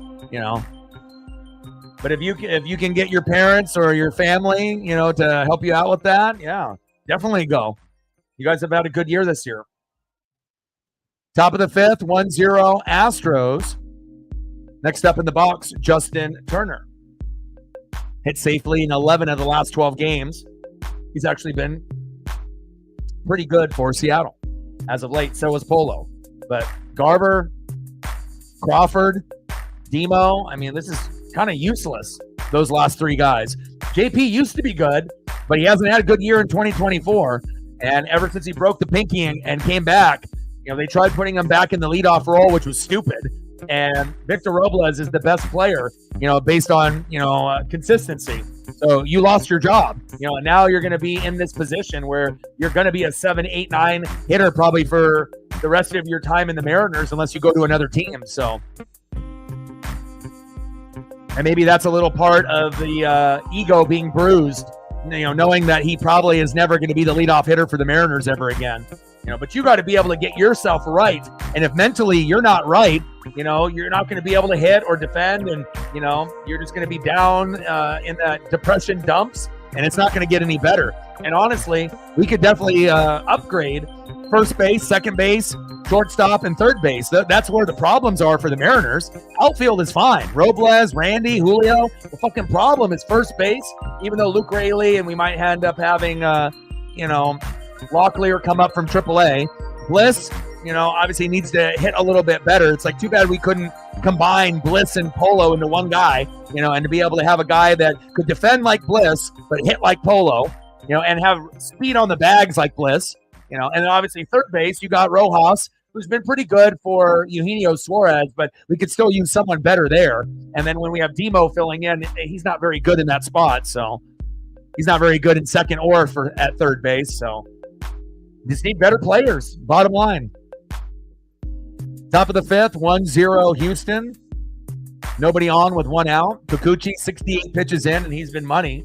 I believe he's been undefeated since he joined the Astros, the former Seattle Mariner pitcher.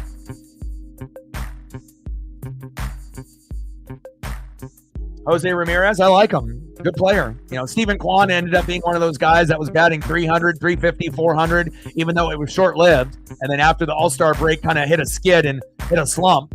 But the team has got quality players, and they play for each other. And it wouldn't shock me if the Guardians represent the American League. But, the Orioles, Yankees, and Astros are going to have something to say about that. And I don't really know what the pecking order is going to be.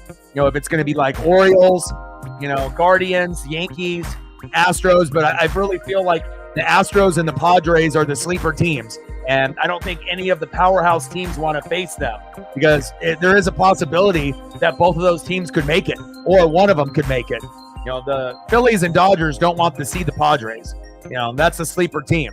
That's just like the Phillies from 2 years ago when the Braves and Dodgers were good, and the Diamondbacks last year. It's like I really feel that the Dodgers and the Phillies are crossing their finger that the other team gets the Padres because Padres match up very well to the Phillies and the Dodgers. And then if you're the Guardians, Orioles, and Yankees, the last team you want to fucking see is Houston because again, we already know they got World Series experience. They might not have Dusty Baker there anymore, but they're good enough to get to the World Series. Maybe not win, but we'll have to wait and find out. Garver reached on an infield single based off an error. Look at that. Cool kid in the building. What's good?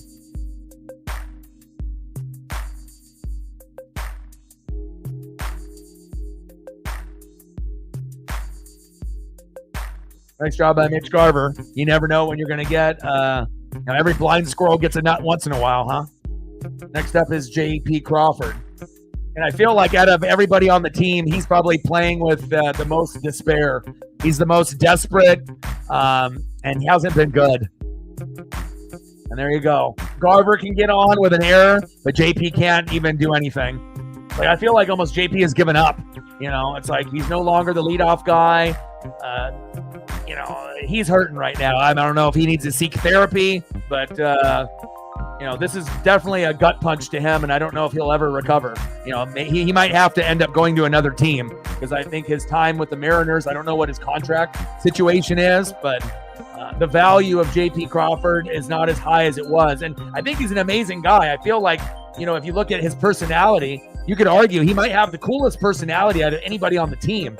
But personality doesn't get you hits, and it doesn't get you, defensive plays and double plays. So, I wish the best for JP. I hope it gets better, but things are not looking good for JP Crawford right now. Let's go to the bottom of the fifth inning, 1-0 Houston. And now we finally get Kessinger in the lineup since the ESPN had it wrong in the previous inning.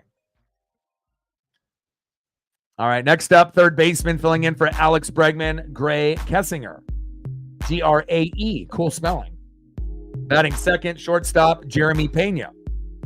And batting third, DHing, Yanier Diaz. Let's go Mariners.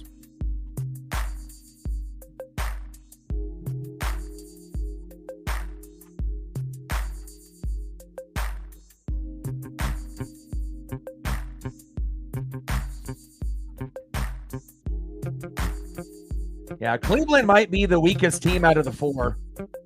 I don't think that they're bad or anything, but I think the perception, from other fans, from the National League and the American League. I'm not really sure where the pecking order is going to go, But it kind of feels like, maybe Orioles, and then Yankees, and then Astros, and then Guardians. Or maybe you would even go Orioles, Astros, Yankees, Guardians. And I'm not saying the Guardians can't make it. They've had a great year, but I think the perception is that they're going to be the least likely team to be able to make it, which, I guess is a fair statement, but you never know. We've seen crazy things in baseball. It just depends on who gets hot and healthy. But I definitely believe the Astros and Padres are the most dangerous teams in their division. And I know if I was in the playoffs, hell no, I wouldn't want to see those teams right now, because those teams have been very hot as of late. Now, obviously, Astros need Yordan Alvarez to get healthy, and if they can get him healthy, you never know. They might be able to overachieve and make the World Series. It would not shock me, because the Astros match up very well to the Guardians, very well to the Yankees, even with Soto and Judge, and the Orioles too.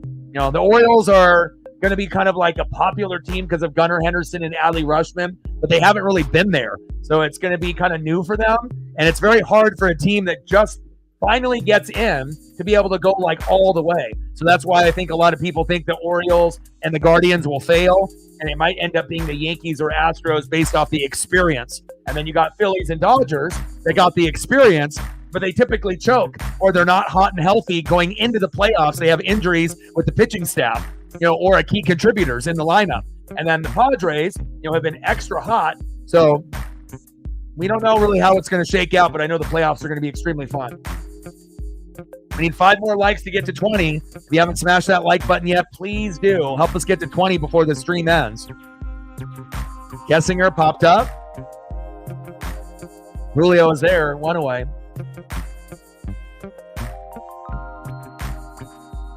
Next up is shortstop 0 for 1, Jeremy Pena.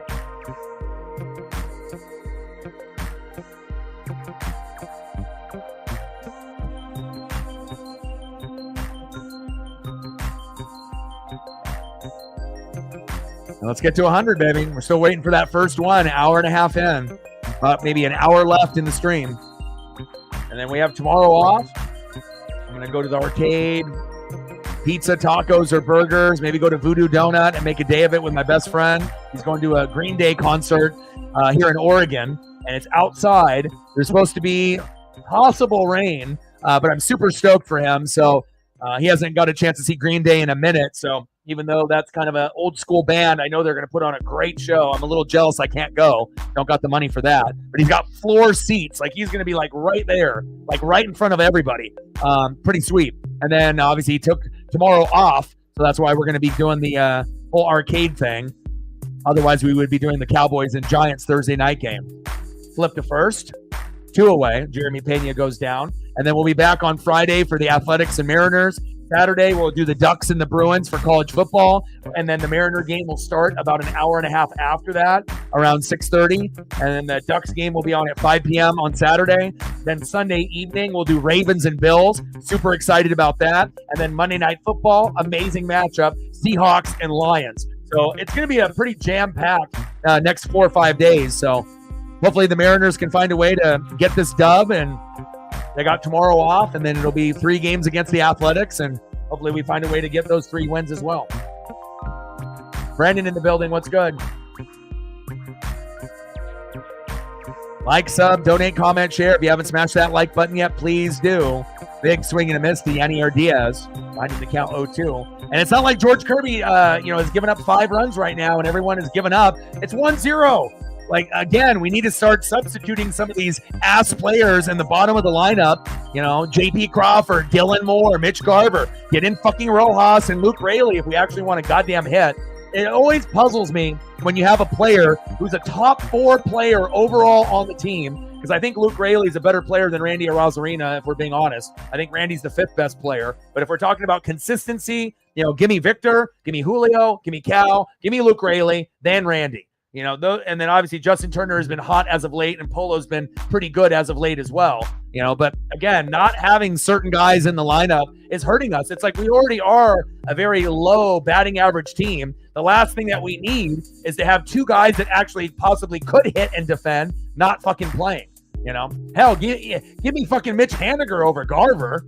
I mean, if we're going to go base off the 2 Mitches, but I guess that's Dan Wilson. They just try to do it just like everyone else does. And it's not like the Astros are giving us their best foot forward in their A lineup. They have like a D lineup in, and with a D lineup, no Yordan Alvarez injured, right? Bregman left the game last inning, right? No Jose Altuve today, no Kyle Tucker, and we still can't even put up a fucking run. Like we're at like what are we at for hits right now? 2? We have 1 error and 2 hits. And this is the problem with the Mariners. We don't have enough good talent,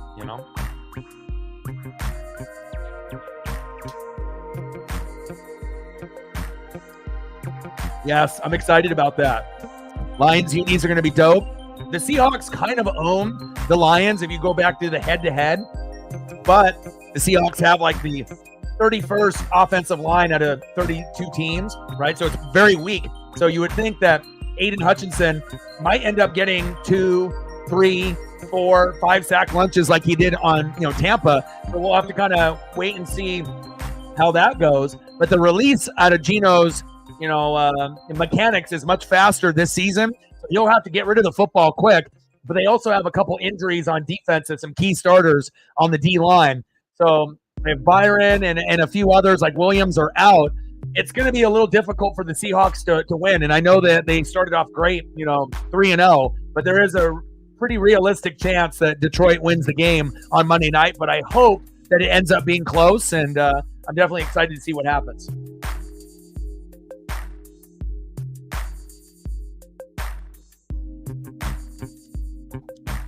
Next up for the Mariners is Dylan Moore. We need Kikuchi to get out of there. Demo, slow dribbler. Oh, another error. There we go. A couple errors. We got an error to be able to get Garber on, and Whitcomb coming in as a backup third baseman to Bregman fucks up again, and we love that. Here we go. Nice job, Demo. I mean, it really wasn't you. It was definitely a opportunity that you took advantage of. Now with Victor Robles up, bunt, Victor. If you bunt, we can move the runner over, and we might be able to have guys at first and second be safe. I mean, especially if you bunt it towards third. Kikuchi isn't going to get it. You got a backup third baseman. Bunt towards the third baseman. Bunt, Victor, bunt. Listen to me, damn it. There it is. At least he listened. He didn't connect, but again, you have to understand situational baseball. If you've ever played baseball, you watch baseball, you got to be able to take advantage of the weak spot. If you got a left-handed pitcher, you bunt to the third base. If it's a right-handed pitcher, you bunt towards first. You make it more difficult for the pitcher to be able to grab that baseball. And you got a backup, obviously, third baseman there. 1-1 count. Victor Robles showing bunt twice.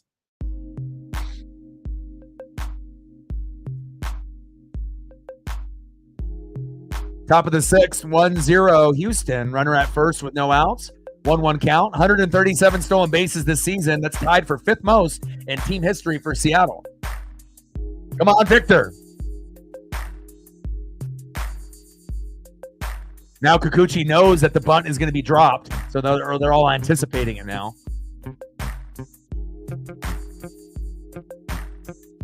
Good afternoon. Top of the 6th, 1-0 Houston. Runner at first. Victor trying to show bunt again. 2 balls and 1 strike. Yeah, we'll see Matt on Saturday, but we're not going to see him on Friday or Sunday and possibly Monday. We'll have to see what his schedule is like and whatnot. But I appreciate Sarah, Cole, Elliott, and a few others stepping in when needed. Robles pops it up, but wrong direction. And that one goes towards first base foul. 2 balls and 2 strikes.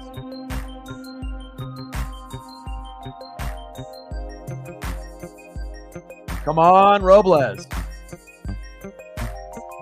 Too bad we couldn't have more guys like Victor Robles, because if, Garver and Polo were like Robles, we wouldn't have a problem. But again, weak at first, second, short, and third. Victor goes for a swing that time. Obviously, if you bunt with 2 strikes and it goes foul, you're out. So 0 for 2 with a K for Victor. Come on, baby. You went 0 for 5 yesterday, which is very rare. And when Victor gets a hit, in those first two at-bats. We win 90 to 95% of the time. He sets the tone, but wasn't able to get a hit yesterday, and then we lost because of it. I don't want to say it was all Victor's fault because it wasn't, but he's the tone setter. And again, J.P. Crawford and Dylan Moore and Mitch Garver. Man, it's like we gotta have Rojas and Luke Raley in the game, and we got to start making these substitutions. I could have told you that those guys, and even though Dylan Moore got on with an error and Garver did too, those were just luck, opportunities that they defense ended up fucking up. Robles with a walk.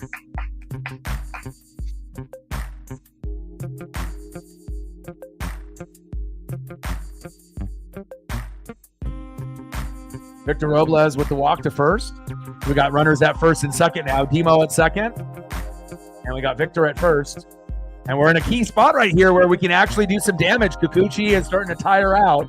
Next up is Julio Rodriguez. And if we're lucky, he can bring that electricity, swing the bat, and then maybe we'll have this. And it'll be Tridents up 3-1. And if we end up hitting a homer here with Julio, we're going to win. That's how it goes. There's not a whole lot of scoring going on today. And I think normally we would need 4 to 5 runs to win. But today, I think the magic number could be 3. As little as 3, 4 or 5 would be more preferred. But I think we can win today with 3. 274 average, 19 homers, 65 ribbies. He's 1 homer away from 20. Could we get it here this afternoon? We got to 20. Thank you, Cole. Appreciate you. And I just noticed you ended up putting your name there instead of your DX. Appreciate you, my guy. Big swing and a miss. 1 ball and 1 strike to Julio Rodriguez.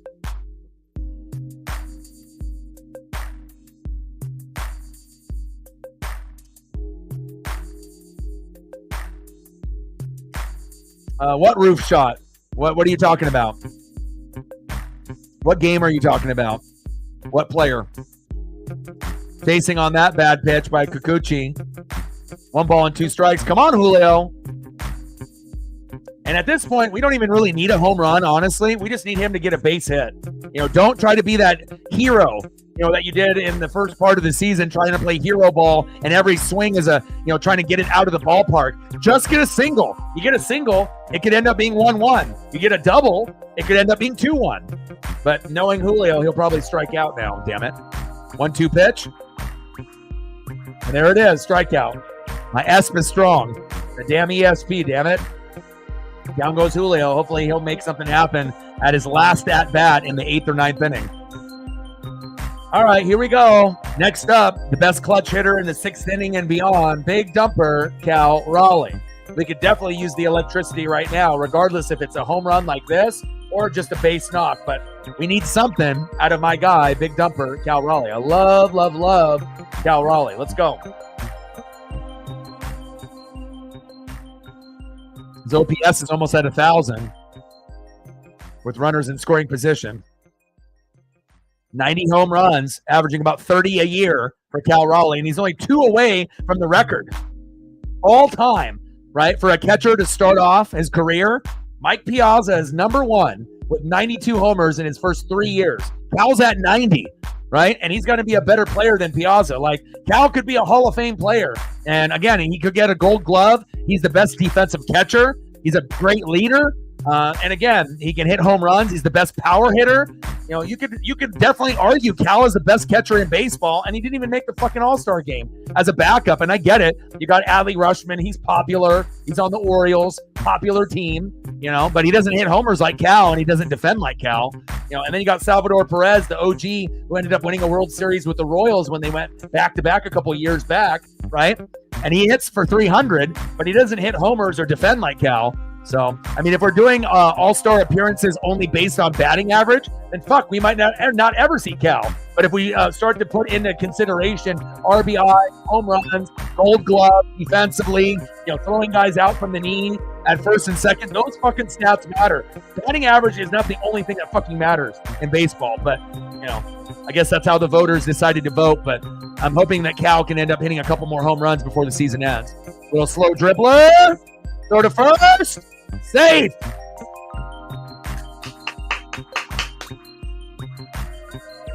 Nice job by Cal Raleigh moving that dumper. And it's big. They don't call him small dumper. They don't call him tiny dumper. They call him big dumper.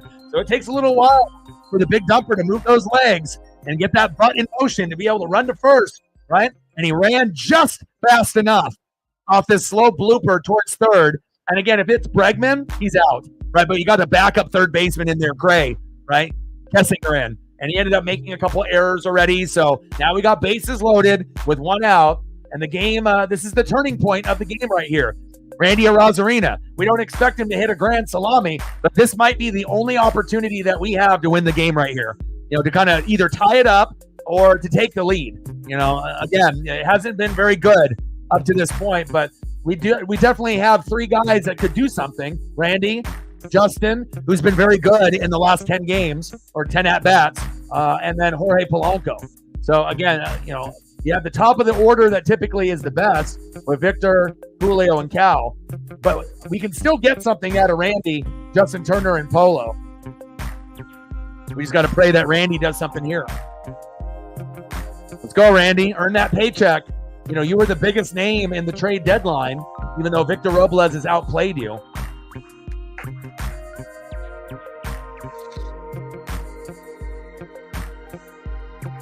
Yeah, Polo is playing. And he's been pretty good in the box as of late in the last few games. Randy takes a strike. 0-1 count.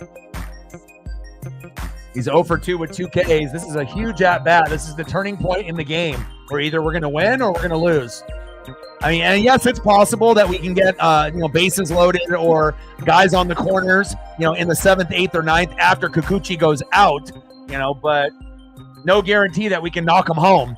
We have this bad reputation of fucking up for double plays and not getting anybody to come home with guys at first and third and bases loaded, but 3 for 17 with bases loaded this season, Randy.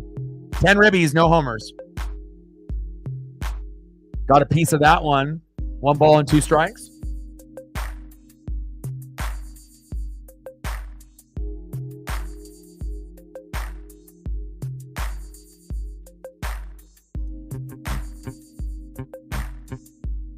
Now we're still looking for the first dono in the dono train.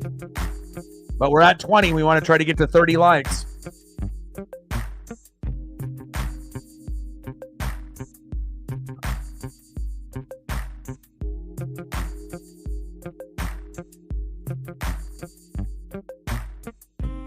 One-two pitch, and Randy strikes out. Mariner Moose couldn't save him there. Nice job by Kikuchi. 2 away. Kikuchi's been great. He's a former Seattle Mariner. And again, he's been kind of passed around from team to team, but he is very solid. He'd be a great pitcher to have on the Mariners, as like our 5 guy, but he's been very good for Houston since he joined the team.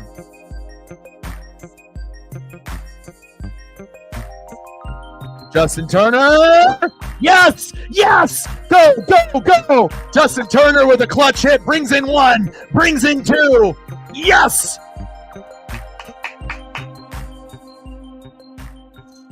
There we go. That's what we needed.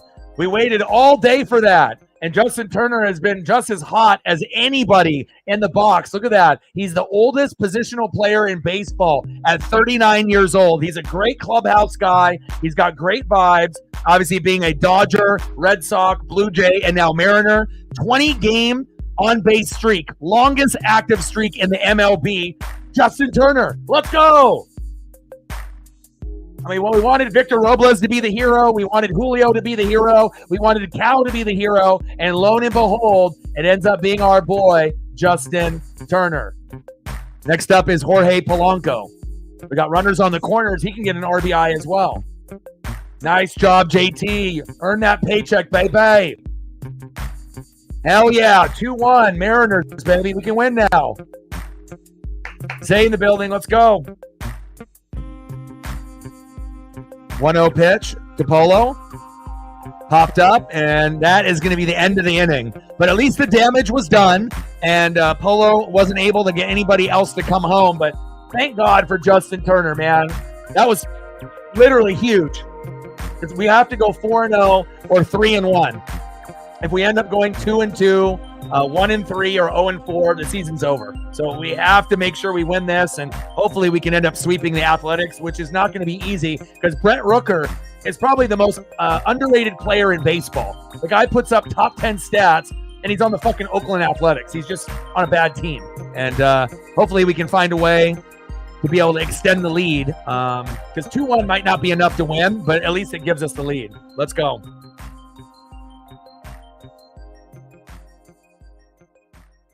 Enough of your parlay, brother. Stop spamming the chat, dude. Jorge is not going to get a hit. He didn't get a hit. He got hits earlier. You're not winning any money. Stop being a degenerate. Stop fucking spamming up the chat.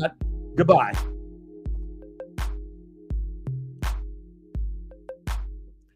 George Kirby, 6 Ks. Kikuchi, 8. 5 innings pitched, 4 hits, 1 earned run, 1 walk, 6 Ks for Kirby. So Kirby's done a great job, better than Logan Gilbert. And then Kikuchi, 6 innings pitched, 4 hits, no earned runs, 1 walk, 8 Ks. And Kikuchi has been so money. Again, the pitching staff for Houston, obviously they had problems early in the year, but then after the All-Star break, they are really getting it together. But we have to find a way to get the dub. They already ended up winning, obviously the American League West, so they're kind of taking their foot off the gas. We can't. Our percentage of getting into the playoffs is still small, but we can still do it. Let's go. Vamos Mariners, let's go. And just to give you an example of what we would need to have happen, it's down for the Mariners like this. We're 81-77. If the Mariners go 4-0, we need the Royals 83-74 to lose 4 out of their last 5. Sounds kind of impossible, right? With Bobby Witt Jr. and company. But they did have 2 7-game losing streaks recently. So it isn't possible, Then you got the Twins, 81-76. We need them to lose 2 out of the last 5. Seems reasonable. Losing 2 out of 5, anybody could do that, right? Now, if the M's go 3-1 and we lose either here today or on Friday, let's say, for example, and we go 3-1 in the last 4, then we need the Royals to lose 5 games. All 5. Not going to happen, more than likely. And then the Twins would have to lose at least 3 out of 5. So even if we go 3-1, right, and we lose not this game, but 1 out of 3 against the Athletics, then we would need the Twins to lose 3 out of 5, which isn't good. But if we go 4-0, then the Twins, they drop 2.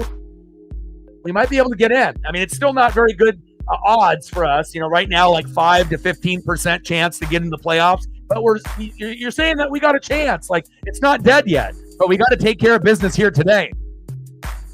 And I know the Athletics would love to play spoiler, but we do have all 3 games against the Athletics at home, not on the road. So that will play into the hype factor of trying to be able to get the job done, because I think if we would have played in Oakland, we'd be fucked, because it's the last time that they're playing there. And I saw last night the fans were ripping out the chairs and then taking them home. Whether that's illegal or not, but they're trying to be able to have a souvenir and whatnot. But I saw a guy rip out 2 chairs and walk out with it. So obviously security didn't stop him and whatnot. But I really do feel if the last series was Seattle in Oakland, we probably would only win like 1 game out of 3. And that's not that I think that we suck. It's just that I think that the crowd, even though it's small and they hate the owners there, that they would have definitely tried to upset us. And obviously they would love nothing better to ruin our season, which they already kind of have earlier in the year.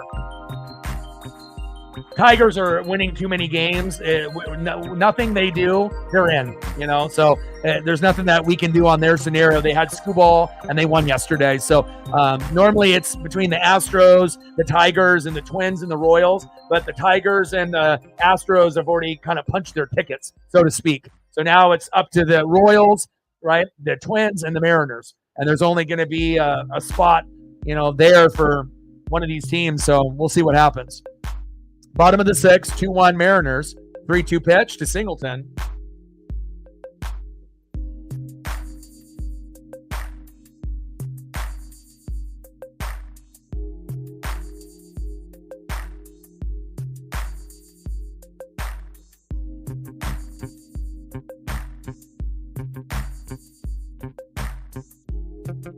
That one chopped foul.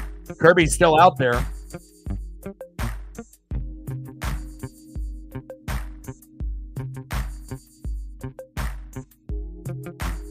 Let's go. Let's go.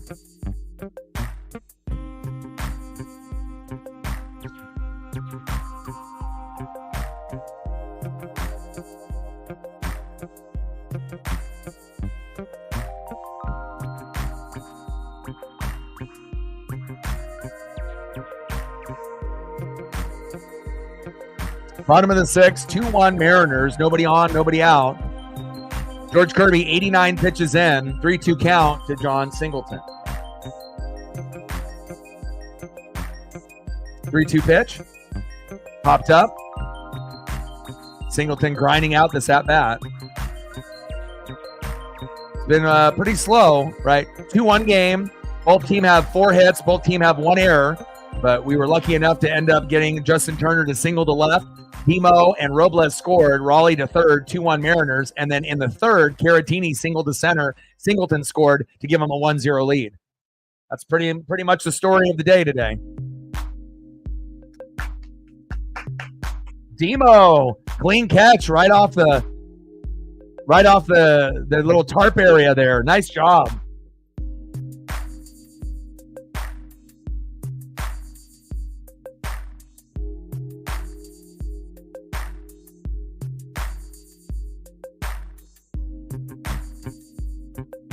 Next up for the Astros, catcher Victor Caratini.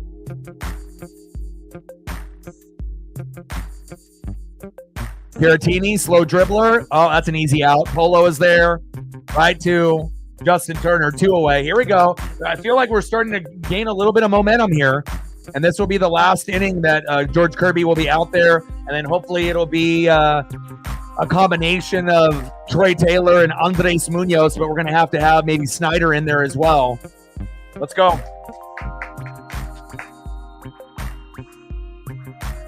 Not having Matt Brash available has been very tough.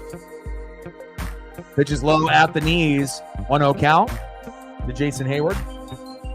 We're at 24. 6 more likes to get to 30.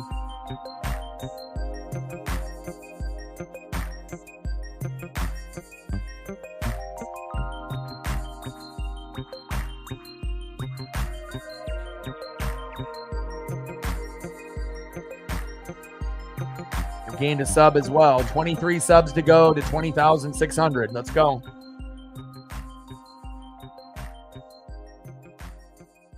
Anna wants the win. I want the win.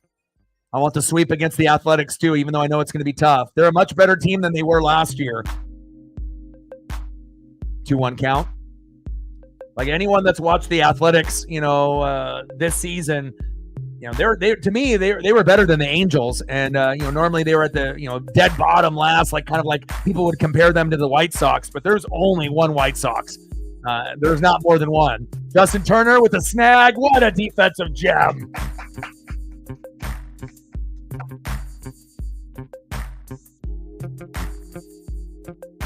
Oh yeah, definitely going to be under 7. There's no way in hell it's going to be over 7.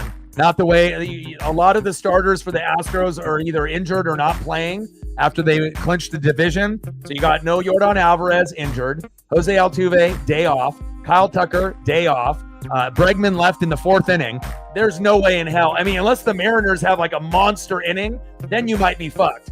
But other than that, this might be the only run that Houston gets. It is possible they get maybe 1 or 2 more, but that would be it. But I kind of thought that this game could end up being like a 3-2 game, but we're already going into the 7th inning, and I mean, it hasn't really been a monster hitting game, but we have to wait till the starting pitching goes out. If the bullpen is shitty, it could get over 7, but I highly doubt it. I mean, I think both teams have pretty good bullpens. At this point, at this stage, sometimes our bullpen stinks, but depending on who we bring in, we got 2 runs, 4 hits, 1 error. They have 1 run, 4 hits, 1 error. So, I mean, it's very neck and neck, but I don't think 7, man. That would be crazy.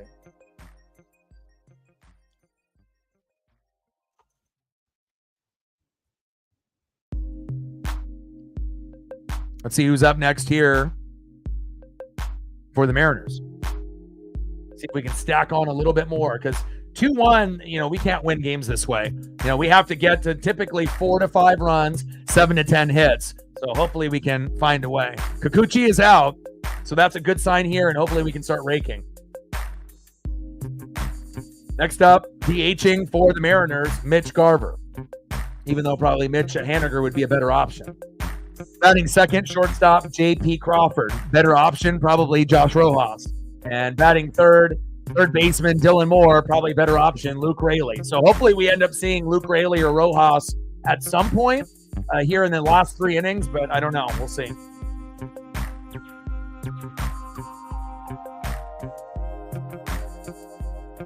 Britt's favorite, Garv.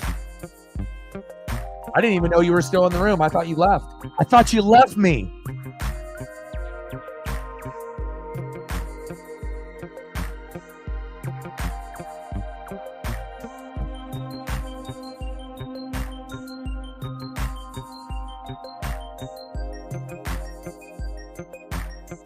Pitch right down the middle for a strike. Sean Dubin in the game. Mitch Garver in a 1-1 count. And at some point, I'll get your address, Britt, so that way I can send you that Chase Elliott shirt at some point here. Garver. Wow, are you kidding me? Back. See ya. Oh, my. As soon as Kikuchi goes out and Britt, lurking in the shadows, gives us the good luck because no one really likes Mitch Garver besides her. And then all of a sudden, this is what we get. Boom shakalaka, 3-1 Mariners, and we're going to win this game now because of Britt. Thank you so much. Chase Elliott t-shirt coming your way. Nice. Let's go. Unbelievable. And Garver stinks. Again, he's batting like 160. He never really does that much. It's like maybe one game out of every 10 or 15, he does something big. And lo and behold, Britt comes out of the shadows, woo Garver, and then boom shakalaka. There it is. Wow, thank you. Oh, save me some. Yes, you did tell me.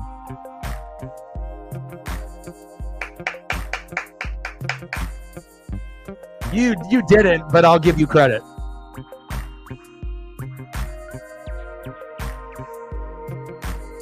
But I'll have to go on the NASCAR.com, and kind of see what options they have for Chase shirts and whatnot.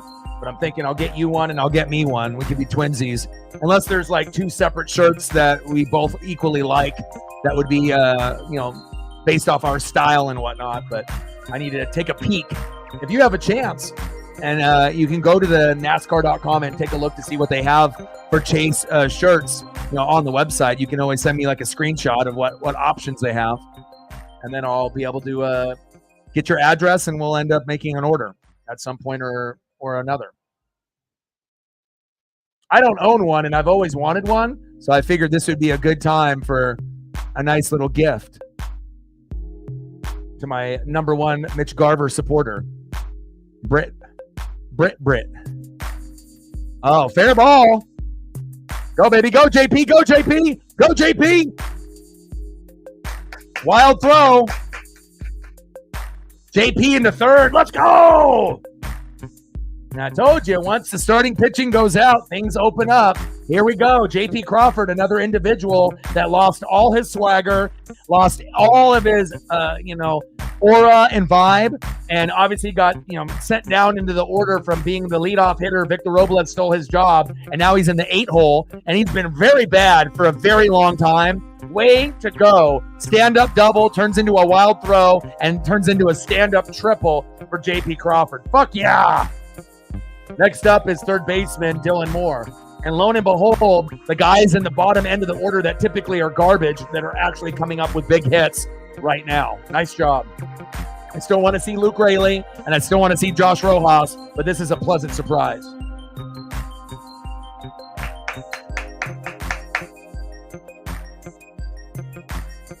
Husband number 2. Who's husband number 1? I have some competition. What's going on here? Top of the 7th, 3-1 Mariners. Runner at third with nobody on. Runner at third, nobody out. And an 0-2 count to Demo. 206 average, 10 homers, and 42 ribbies this season in 2024. Pitches outside. 1 ball and 2 strikes.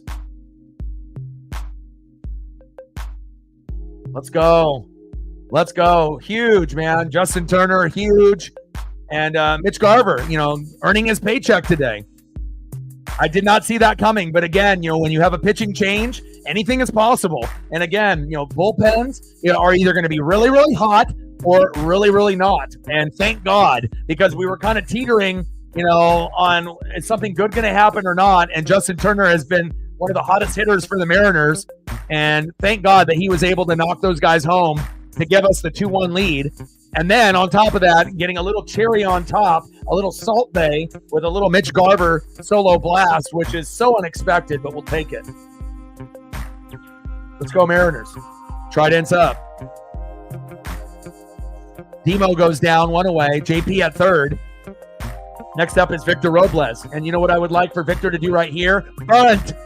Lay the bunt down. JP can come home, and it will be exciting and fun. Drop down that bunt, baby. I mean, he can obviously get a base knock and an RBI to make it 4-1. Pitches inside. 1 ball and 1 strike. Almost hit Robles.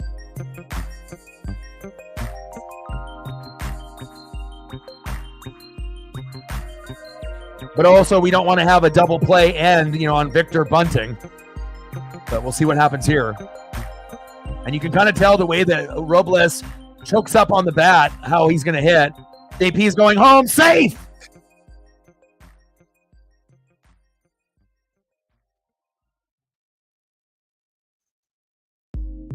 That one got me nervous.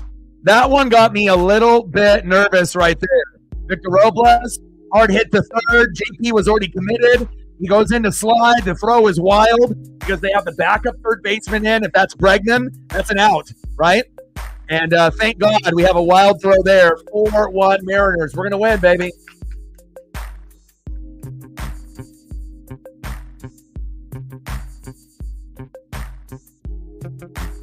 Mitch Garver. Backup catcher. Clutch hitter. Once every 10 games. But he did it today. Nice job, Mitch.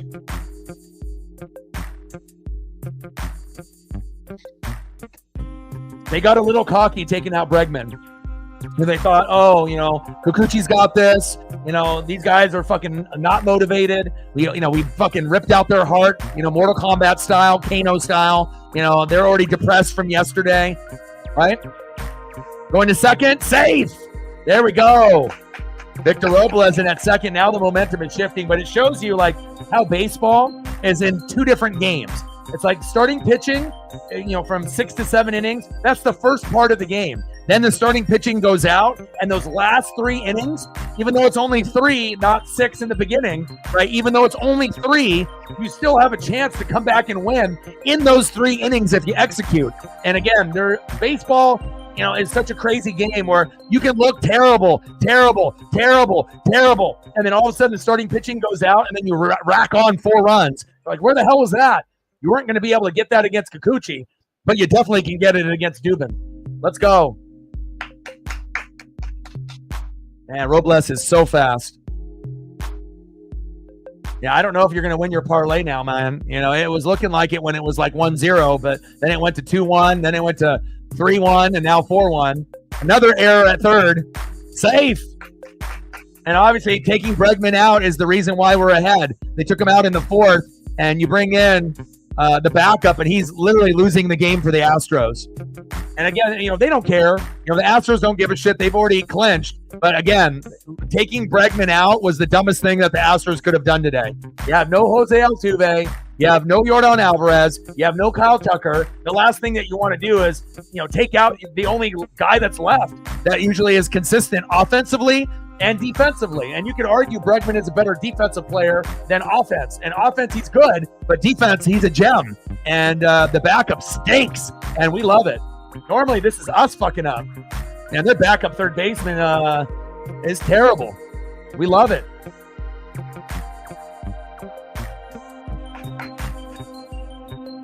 I don't know if you should cash out, man. I mean, obviously, it has to be, under 6.5? It's already at 5 right now. I don't know, man. I mean, based on momentum right now, it looks like we could end up hitting 5, 6, 7 runs before this game is over. It all depends on how long this pitcher stays in, how long that backup third baseman plays. And obviously, we still have a couple more innings after this to kind of see how the momentum shapes up. So, but I mean, when you ended up making your bet when it was 1-0, yeah, it looked like you were going to win. There's no way that we're going to get 7 combined runs. But now, in a matter of 5 minutes, you might lose your money, man. Like, I don't know, dude. You know, that's a tough one. At some point, you know, we're going to end up hitting like a wall after this momentum, but you're definitely treading water right now, biting your fingernails. I mean, I don't know, man. 1-2 pitch, and down goes Cal Raleigh. 2 away. Now we got runners at first and second with 2 outs. Next up is Randy Arozarena. And they got 3 errors. The Astros do. They got more errors than runs. Let's go. Come on, Randy.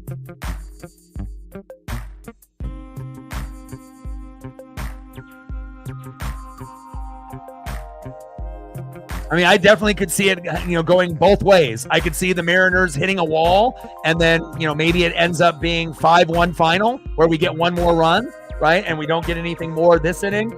But I could also see us continuously raking the next couple innings where we might end up getting to 5, 6, 7, and then you lose your bet. So I don't know, man. That's going to be something that you have to decide. 0-1 pitch. To Arozarena, pitches outside. 1 ball and 1 strike.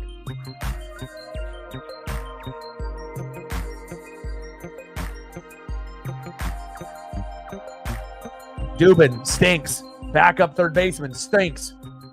That's a good thing for us.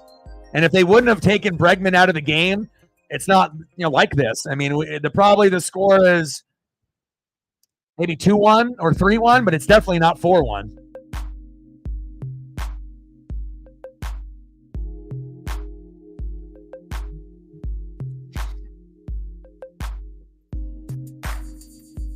Two-one pitch. Pitch is high. 3 balls and 1 strike. 1 ball away from bases loaded, baby. And then if Justin Turner comes up, he's probably the hottest hitter for the Mariners lately. So if we get to bases loaded and Turner comes up, he'll probably get an RBI, and it probably will be like 6-1. But we'll see if Randy can either get a base knock and an RBI himself, or if he can force a walk. Count is full. 3 balls and 2 strikes. Runners at first and second with 2 outs. And one of the hottest hitters for the Mariners lately, Justin Turner, in the box, who ended up getting us the 2-1 lead with his RBI. 3-2 pitch. Chop foul. No. We can't have that.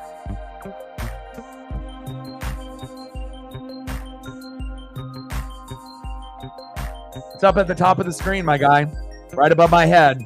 You can see the scoreboard, the teams, the outs, who's on base. Everything is right above you, brother. Top of the 7th, 4-1 Seattle. Runners at first and second with 2 outs. 3-2 pitch from Dubin to Arozarena. Randy chops it towards third. Throw to first. And he dropped it. He dropped it. No way. 5-1 Mariners. You might want to cash out now, like right now. So I don't know how much money you'll get back out of your $100 if you only get back like 50, but you probably want to cash out now because now it's 5-1 and we have like 3 or 4 errors by the third baseman. And then right here, you had a throw to first that was mishandled. So that's on the third baseman, the backup, as well as the first baseman. And let's go. 5-1 Mariners. Yeah, I would definitely cash out now because we, it might end up, being over 6.5 in about 30 seconds. Next up is Justin Turner. How things can drastically change in baseball. How wild is that? Pitches outside, 1-0 count.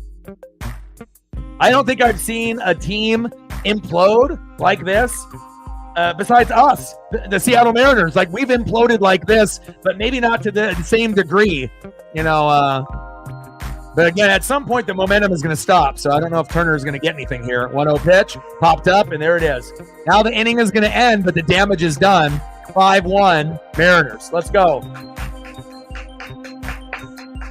Now, hopefully that's, a smart move, because what if it ends up being 5-1 final and then you could have won?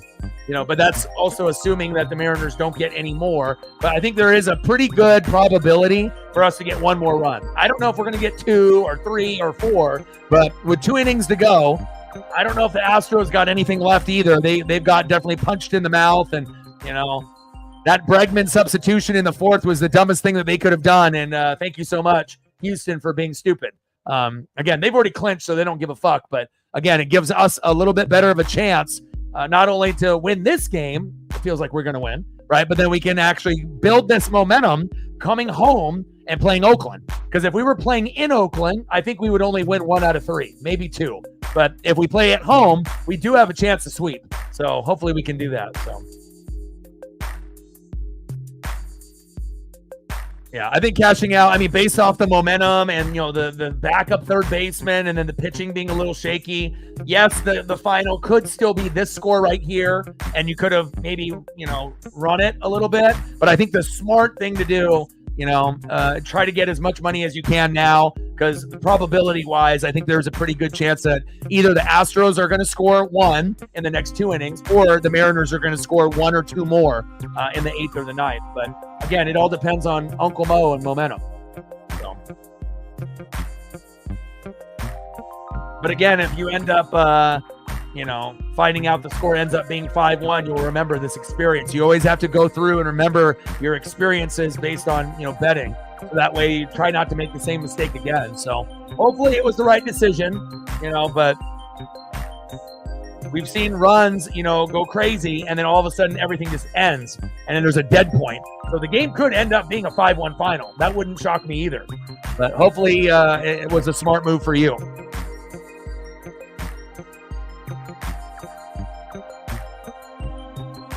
We got JT Chargois into the matchup, so we'll see how good that he does. And we got Shea Whitcomb in the box.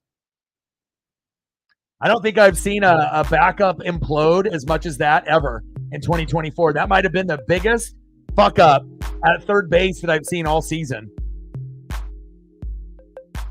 We were down 1-0, and then you go to the bathroom, go get lunch, come back, and now we're up 5-1.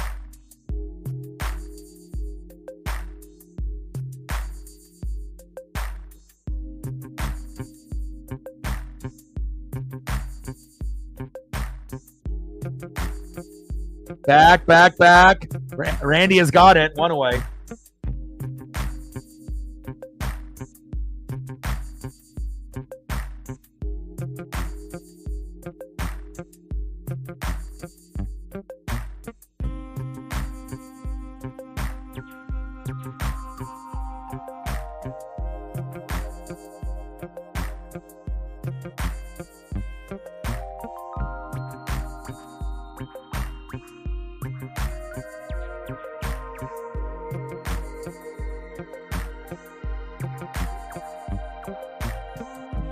All my buddies are at work right now. They're like, what's going on? I'm like, bro, backup third baseman, multiple errors, huge.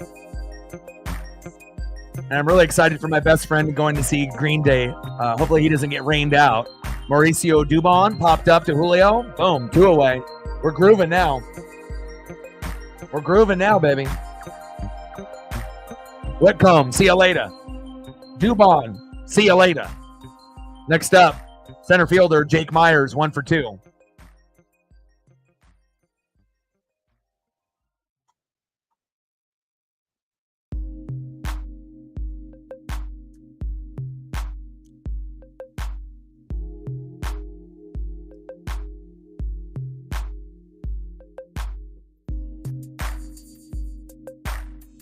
Like, sub, donate, comment, share. If you haven't smashed that like button yet, please do. Little chopper by Myers. DP is there, and that is the end of the 7th inning. There we go. We're at 26 now. We need 4 more likes to hit 30 for the stream. And obviously, we try to shoot for 30 to 50 overall. So if you are in the room, you got a backup account, you want to help your boy out, 4 more likes, and then we're done as far as the likes for the particular stream here this afternoon. 4 more to go. We can do that. We got 2 innings to get 4 likes. We can definitely do that. But we are a little behind the 8 ball on the dono train. So hopefully we'll get at least one before the stream ends. No one ever wants to end a stream on a 0. So hopefully we can get at least one person to show some appreciation for my hard work all season, especially when I could have took this game off. All right, let's see who's up next here for the Seattle Mariners.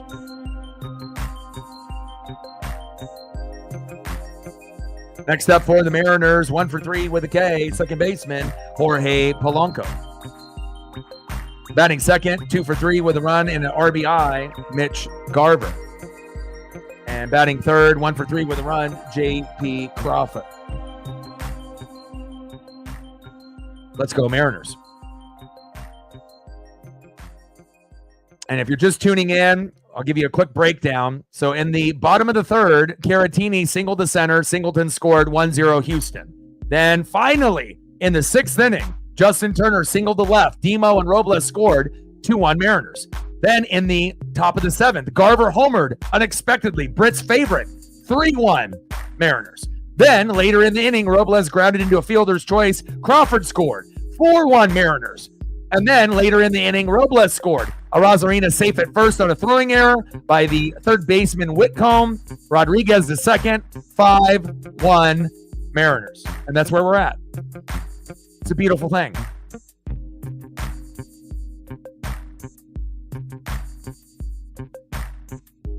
Cole with $1.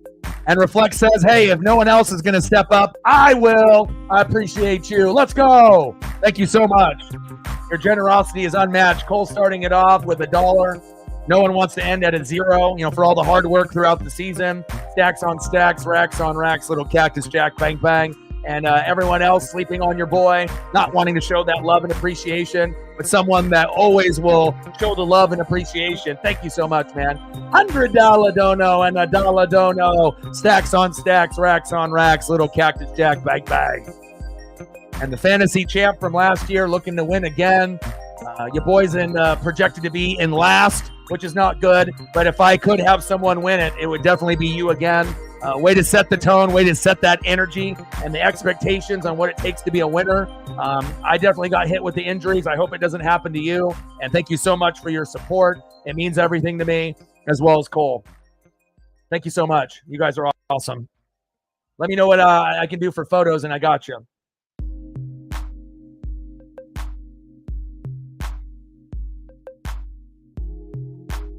That's why gambling is not something that you should be doing on a regular basis. We had this conversation on stream yesterday. Because all you're doing is like chasing points. You're chasing spreads. You're chasing money money that goes in and you don't get it back. And again, it's like, unless you're someone that reads and watches film like me for 3-4 hours a day, hell, I don't even really bet. And I probably have some of the best knowledge to make money on betting. Like, if you're going to bet, you have to bet on a sure thing, right? Which is like National Tight End Day for football. You pick 4 or 5 guys at tight end to score. That's when you end up cashing out and you win. You make a big bet on National Tight End Day, and that's the only bet that you make.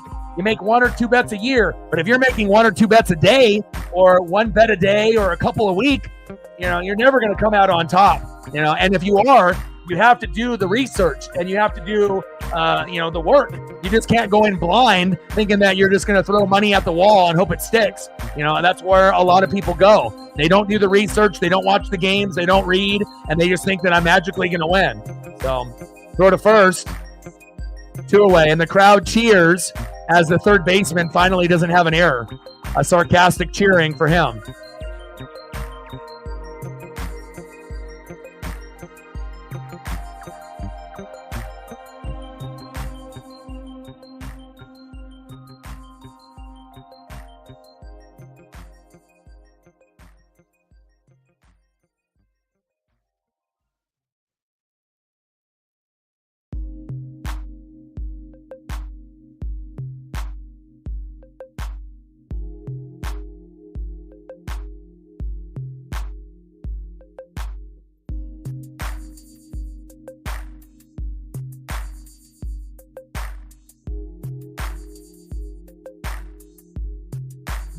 People are losing their minds right now. 5-1 Mariners. Top of the 8th. Nobody on, 1 out. Next up is Mitch Garver. Appreciate you, Cole. Appreciate you, Reflect, very, very much. Thank you so much, man. And like I said, there's always going to be a little bit of a risk doing a stream at 9 a.m., 10 a.m., 11 a.m. I get it, but again, I'm so dedicated to this team and this channel, as well as the people that are in the room. And there's been streams in the past where, we've ended up hitting, a zero or multiple zeros. And that's not a good feeling, especially when you're over 20K subs, you would assume there would be at least one person that could at least step up, for at least like $1 to $5 to make the stream like the person feel worthwhile. And even though those things have kind of happened in the past, luckily we don't really hit zeros anymore. And sometimes your hard work will pay off based on the generosity of the people in the room. And shout out to Reflect and Cole for stepping up here today. Thank you so much. Top of the 8th, 5-1 Seattle. Nobody on with 2 outs. 0-1 pitch to JP. Pops up. That's in foul territory. And we're going to the bottom of the 8th inning. Astros down by 4. Can they find a way to kind of ease into this lead? We'll find out. Let me know what you guys want. You want some more Landos? I got you. I know Reflect doesn't really care about the photos. It's more supporting the channel and me and Paisley, and I really appreciate it. But we can always throw up some, little Better Call Saul or something there at the end, or some Huskies or whatnot, or maybe Hawks. So thank you so much. It means a lot, man.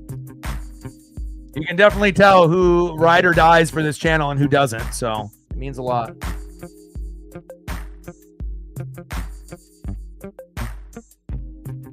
Next up, 0 for 1, Gray Kessinger. Batting second, shortstop, Jeremy Pena. And batting third, 0 for 3 with 2 Ks, Yanier Diaz. Let's go Mariners. All right, see what I can find here, what we have on tap.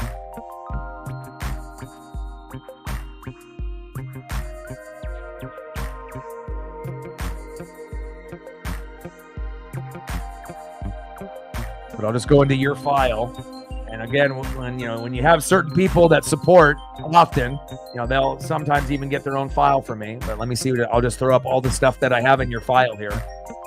I think I had an original file for you, but then it got deleted on accident when I was dragging the files, and they kind of merged into each other. I didn't realize it, and then I ended up deleting it. So I ended up deleting like probably 15 or 20 different F1 photos. So I had to reopen another file and start a new one for you.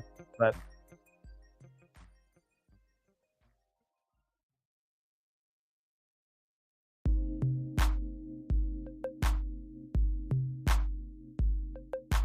this will be just a little bit of a mix here.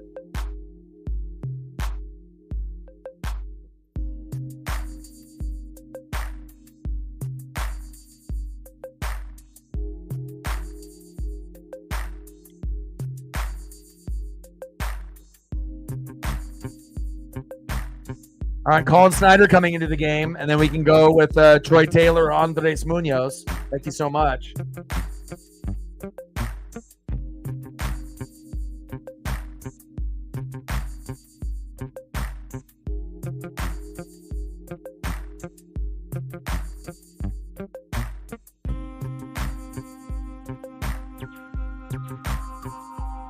All right, man. Thank you so much for helping out, with the responsibilities, since we're not going to be seeing too much of Matt probably for a few weeks. So thank you so much. It means a lot. Sarah's at work. Thank you for, doing the job, man. You do a great job whenever you come through. And again, have a great time with your girlfriend. And again, I'll have tomorrow off, and I'll see everybody obviously on Friday evening for the Mariners hosting the Oakland Athletics. I think it's around 7 p.m. Pacific. So have a great rest of your day and tomorrow. And I'll still be watching probably at the arcade a little bit of that Cowboys-Giants game, and hopefully that doesn't disappoint.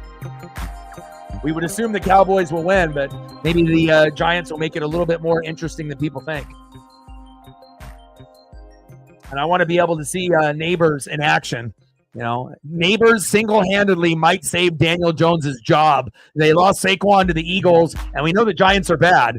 But one thing that is good for them is the rookie Neighbors from LSU. So kind of excited to be able to see him, while we are at the arcade and possibly eating pizza, tacos, or burgers, and maybe getting a little voodoo donut on the way back. And then I got a special gift that I'm going to end up giving him. Haven't really decided exactly what it is, but I think it'll probably be a Julio auto. He doesn't have any Julio autos in his collection, and I got 3, so...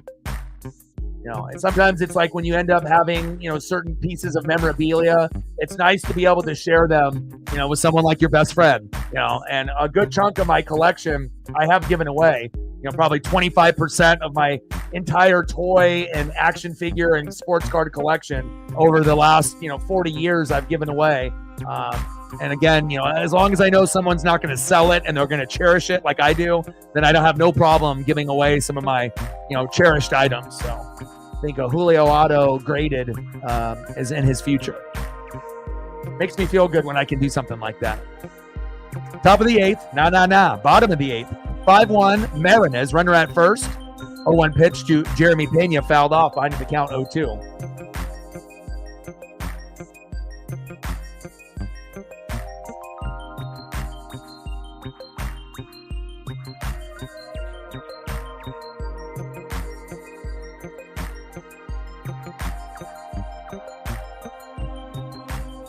Yeah. But what's really bad is that, on ESPN and like ESPN Bet, they like promote it. So it's like you get a lot of these young kids, chasing the dream, on scratch hits and a Powerball and Megabucks and sports betting, because they're not doing like the Megabucks and they're not doing like the Powerball anymore. And they're not doing scratch offs, right? So they're doing something that they think they can win on, like sports. But, they have it kind of like set up for like the house to win, like at a casino. And you have to be very smart and intelligent on when to bet and how much. And if you're just recklessly betting, you're going to lose. And that's why, 90% of bettors lose all the time. It's very rare you get someone that wins, 4 out of 5 bets or, 6 out of 10. It's just not common. And again, it's like you have to do the research. You have to watch the film. And even if you watch the film and you end up doing the research, you could still lose. Sports is unpredictable, right? But you got to be able to understand when to bet and how much. And I feel that, sports betting is kind of like one of the worst addictions that's out there. People party and they get in trouble with addiction there. People drink alcohol and whatnot, and they get in trouble with that addiction there. You got to be able to have positive addictions like, exercising. You got to be able to find ways. Now, exercise ain't going to get you paid, but exercise won't lose you money. I'll tell you that. No one ever told me, oh man, I exercised and I lost $100. Never happened. But you could definitely make a couple parlays and lose $100 real quick. But that one bet that I did see that is a little intriguing is first touchdown of the game, and then betting on like 3 people. And the guy, bet $25-50 and ended up winning over 100,000. But I mean, how, often is that going to happen? And how deep in the hole is that guy? He's definitely probably positive now, after winning that 100K. But think about how many bets you would have to make at $25-50 for first touchdown in a game and actually hit on all 3. You might get 1, you might get 2, but you normally don't get 3 or 4. So bottom of the 8th, 5-1 Mariners, runner at first with 2 outs. And I think we're making a pitching change here. All right, man. Thank you so much for your generosity. I'm going to take a long walk, obviously, with Paisley. But thank you. You and DX for coming through. Appreciate it. It means a lot, man. I was fearing that, we weren't going to be able to hit to the 30 likes and we weren't going to get any donos at all. So thank you so much for your generosity, man. It means a lot. Enjoy your lunch. Let's throw up a couple photos for Reflect as he's on his way out here.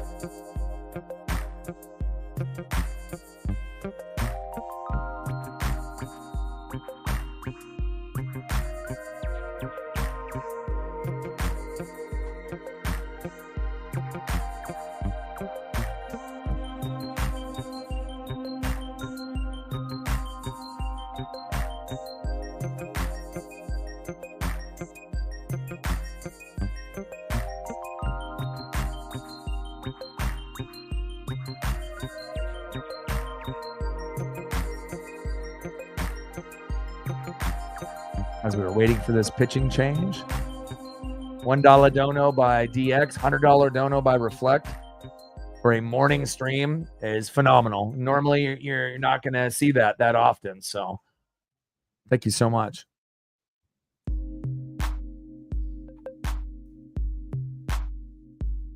But we can throw up a little Jonah Coleman, who is a dog, one of the best running backs in college football. If you don't watch the Huskies, you should. You know, obviously Boise State's got a really good one as well.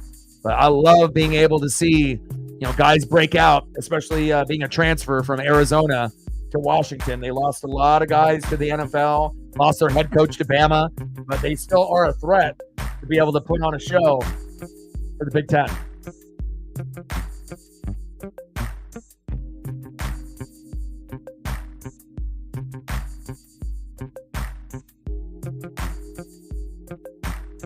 Next up for the Astros, with one more out to go in the 8th, John Singleton.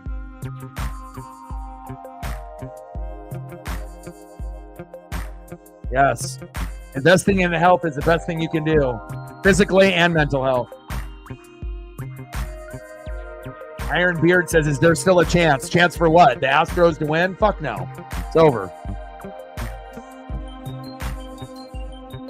We got Sauce in the game. And again, he's normally not good when you have to bring him in at the top of the inning. But for him to get one out, he can do that,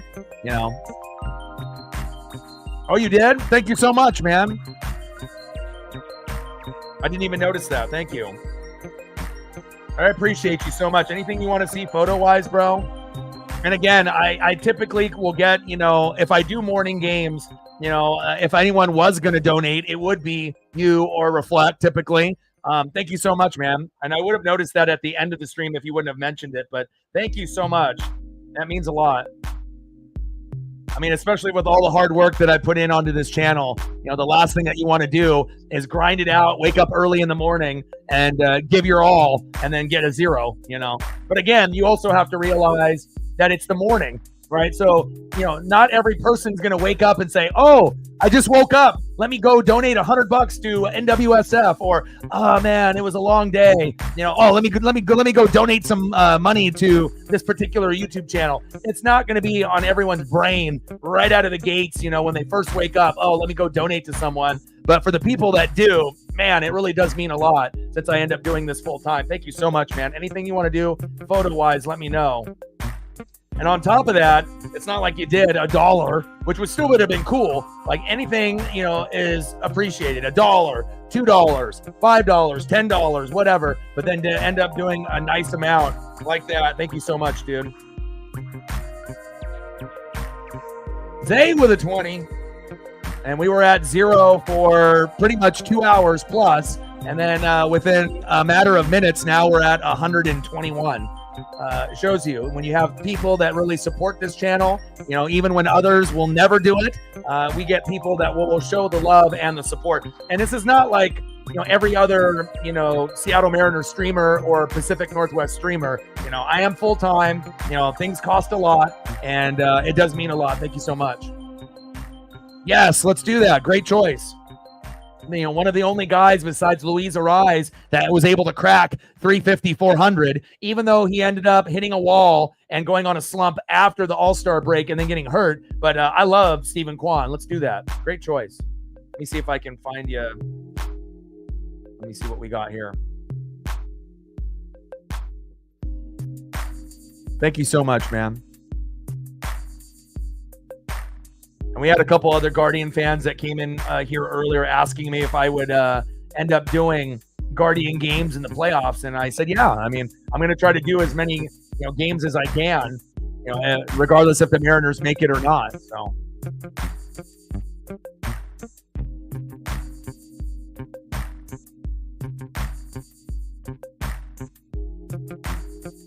But also, too, me being mixed race and obviously being Asian and European, anytime I can see someone that is of Asian descent, whether it's Japanese, Chinese, Korean, whatever it may be, Vietnamese, and you can see them have some success, whether it's in basketball, baseball, football, hockey, it's kind of cool. because it's not like you're going to see a whole lot of Asian representation. But as of late, on the baseball side, they're probably the most successful. NBA, unless you're, looking at Lin Sanity, they or like Yao Ming, they usually don't have the height, right? In football, you have like Dat Nguyen on the Cowboys, but usually you're not getting a whole lot of Asian representation in football. Hockey, there might be some mixed race where you get some half Asian in the NHL or in the WHL. Throw is high, safe. Reached on an error, Demo, but definitely in baseball, that's where you're going to see a lot of the Japanese influence. Not just from Hideo Nomo, to Hideki Matsui, to Ichiro, and now arguably the best baseball player on planet Earth, maybe of all time, is full Japanese, Shohei Ohtani. And I love what I get from Stephen Kwan as well. Great player. Another error at third base. I love this. And I'll see what else I can get once we get into a commercial. And I'll get you a couple more Stephen Kwans. Appreciate you, my guy. Season high 5 errors today. And we couldn't have asked for a better day for all these errors to come out. Next up is Victor Robles. Top of the ninth, 5-1 Mariners.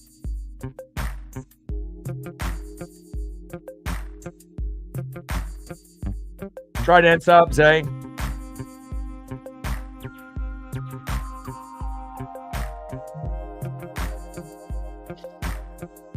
Little dribbler. Oh, another error. Wow. Kessinger. And Demo comes home. 6-1 Mariners. Safe at second. So you would have lost your money there. Because now it's 7. It was 6.5, right? So if they ended up scoring 7 or more, you lost. So you did make the smart move. And we might not be done. I mean, see? You made the smart move. I'm not going to tell you to go the wrong way. I had a feeling that it was going to continue because if you have backups in there, and even if you keep changing pitchers as Robles is down to both knees, hopefully he's okay. But I had a feeling that we might be able to get 1 or 2 more this inning, and there you go.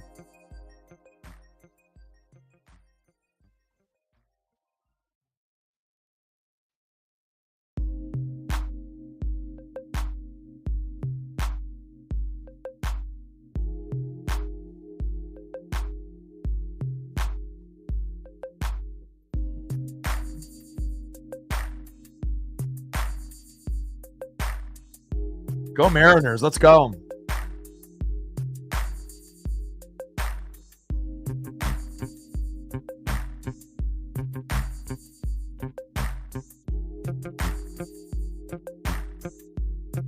And I'm familiar with Stephen Kwan because obviously he played his college ball at Oregon State here in my hometown state of Oregon. So I'm very familiar with Stephen Kwan and very cool, man.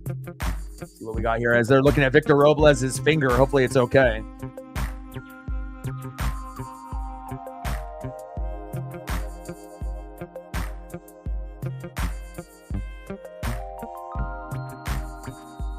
He got stepped on.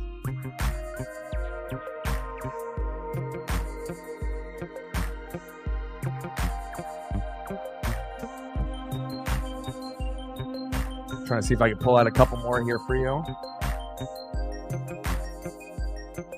They're taking a look at Victor Robles here at second, getting stepped on.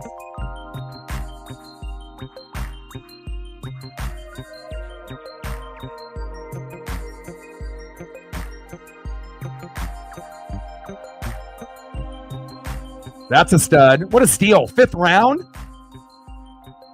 Let's go.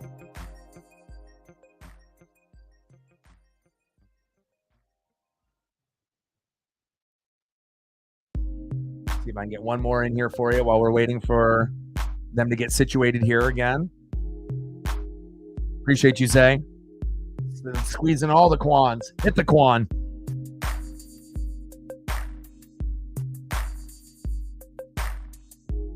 Next up is Julio Rodriguez. 0 for 4, reached on an error in the 7th. He's 1 homer away from 20. So he's got, obviously, this at-bat and 3 games to do it, and hopefully he will. I would love to see him get to that number and kind of salvage his season.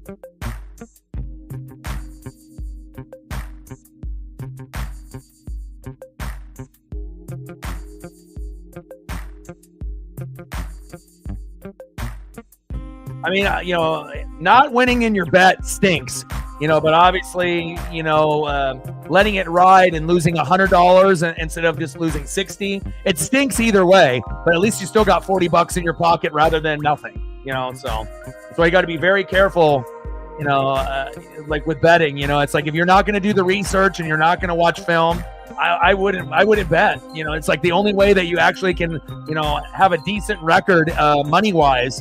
You have to put in the work. And there's a lot of people that are rich that just blindly throw money. And sometimes you'll get lucky and you win, but typically the luck will run out. Top of the ninth, 6-1 Mariners. Runner at second, nobody out. 1-2 pitch from Neris to Julio.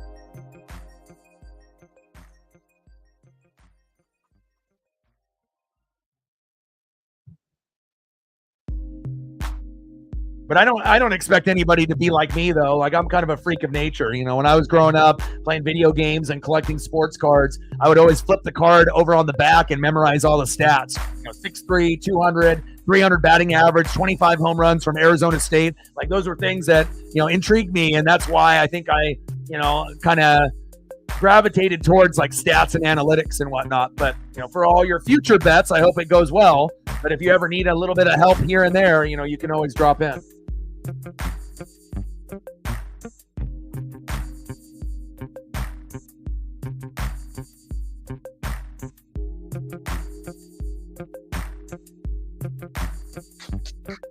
Let's go. Back. Yes, sir. Julio Rodriguez, home number 20. Let's go. 8-1 Mariners. Yes. Let's go. Hell yeah. You ask and you shall receive. I said, I want that homer. The sports gods are like, what? I said, yeah, you want the homer? You get the homer. Bang. Let's go. Nice job, J-Rod. And it's kind of funny, where we talk about something, right? And we ask for something. We don't try to get greedy. We just want him to have a good stat line. We show the photo, and then he does it. Unbelievable. Yes, that's a big deal. You got to think, for a good chunk of the year, Julio was at like 6 home runs, and it looked like there was no way in hell that he was going to get 14 more, based on how he was playing with Scott Service and not Edgar Martinez helping him. This is a big deal. Boom! Let's go. Hell yeah.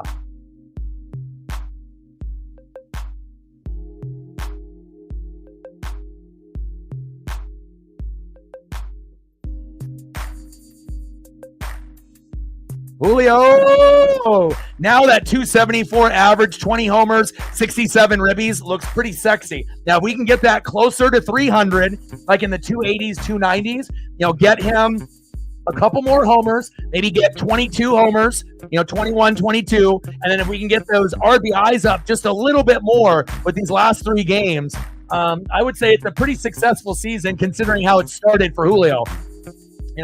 Rookie of the year, all-star last year, and then this year, not good. The team wasn't good. He wasn't good. He was injured. And to be able to climb back, Randy, that one goes foul.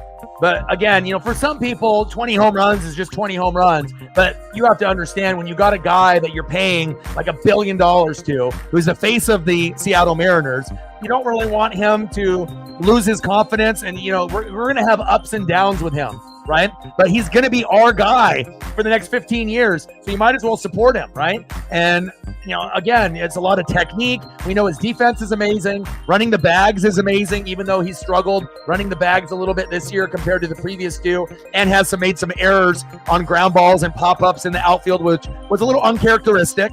But to be able to get to that 20-20 number, last year was 30-30, and that's the standard, right? But we want to make sure that he's going in the right direction, not a guy that, he was kind of good, but he's not Hall of Fame. Or, he made a couple all-star games, but he was a bust. We want him to be the best player that he can be, because the best that Julio can be, that'll rub off on Cal, Victor, Randy, Justin, and the rest. And then eventually, we do want Julio to make multiple all-star games, right? And we want him to be a Hall of Famer, just like Cal Raleigh. there's a good chance that we have a couple Hall of Famers on this roster. Maybe a couple pitchers and maybe a couple hitters,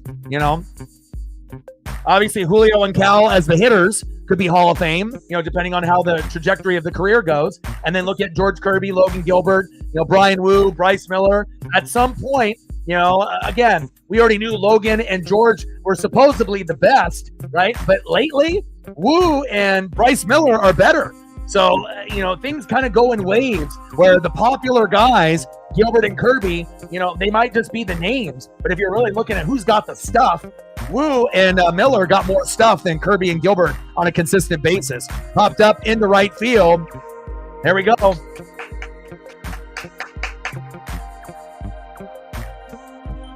Boom! That's huge, man.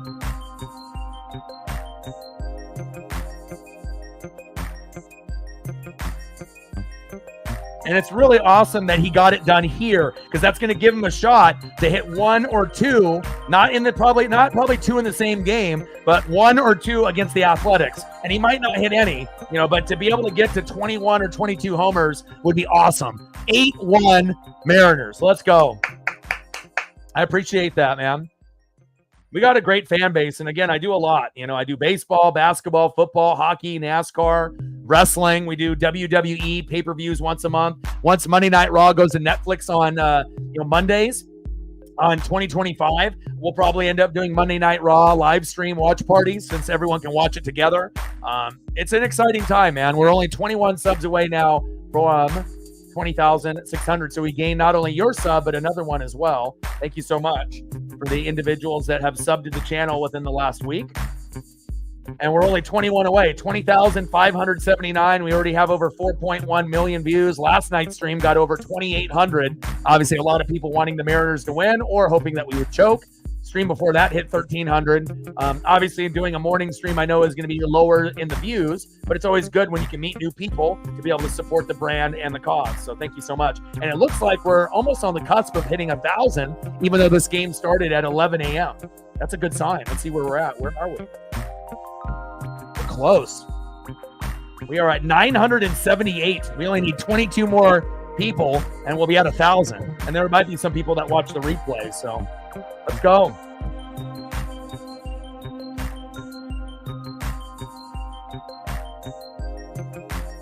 All right, so for the wild card spot, we're going to be 82 and 77. So the Royals, if we go 4-0, we win today, which we are, right? And then we win and sweep the Athletics. Then we need the Royals to lose 4 out of their last 5. Doesn't seem plausible, but they've gone on 2 7-game losing streaks recently, so it actually is.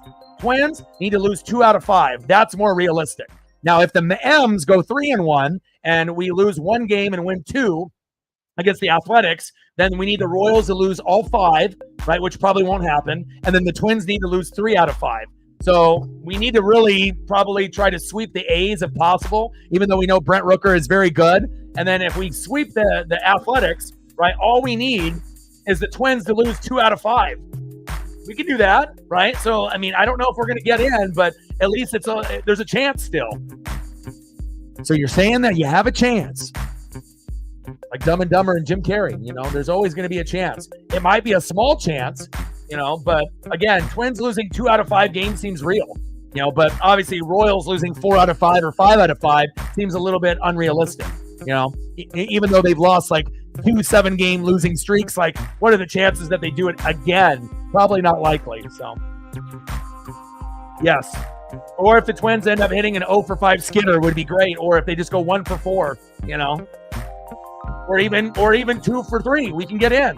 But we have to make sure we sweep the A's, and Brent Rooker and company are not going to make it easy. Lawrence Butler and Brent Rooker have been an amazing 1-2 punch. And even though the Athletics are not a good team, those guys have been amazing since the break. And Rooker is the most underrated player in baseball. So as long as we contain the top of the order, J.J. Bleday, Lawrence Butler, Brent Rooker, we'll be fine. Bottom of the 9th with 1 out, nobody on. Gabe Spire in the game.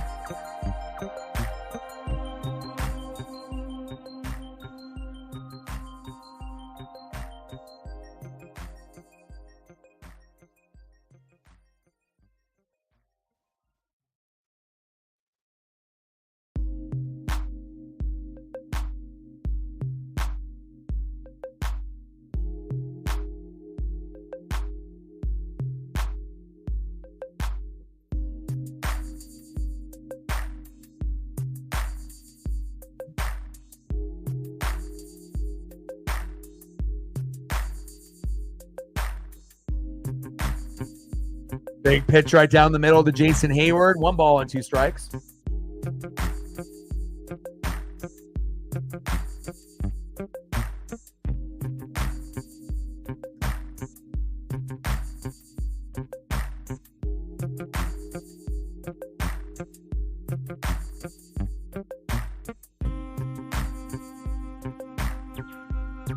Yeah, they got some good players. They're very underrated, the Athletics, and again, I think if we played in Oakland, we would have been fucked. We would have only won probably 1 game out of 3, just because of the fans, it being the last time you're playing in Oakland Coliseum. Gabe Spire bobbles it, throws the first, 2 away. But since that we're playing in Seattle, thank God, because we actually have a chance to win 2 out of 3 or 3 out of 3. We're not going to win 1 out of 3. I can almost guarantee that. We're not going to go 0 for 3 or 1 for 3 with the playoffs on the line. We're going to go 2 for 3 or 3 for 3. But if it was in Oakland, I really think that we would have only won 1, maybe 2 at the most, and we probably would have been fucked. So, I'm glad that we're at home and the fans are going to be very excited, regardless if we win, lose, or if we go to the playoffs or not. But you definitely can tell the energy in Seattle will be very high on Friday, Saturday, and Sunday. Bottom of the 9th, 8-1 Mariners, nobody on, 2 outs, 0-1 pitch to Shea Whitcomb. And I love all the errors that the Astros have had today. They took out Bregman, and they ended up having 5 errors with the backups, and we love that.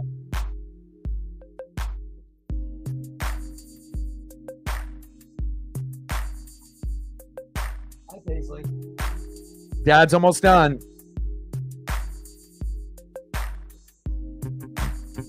Popped up.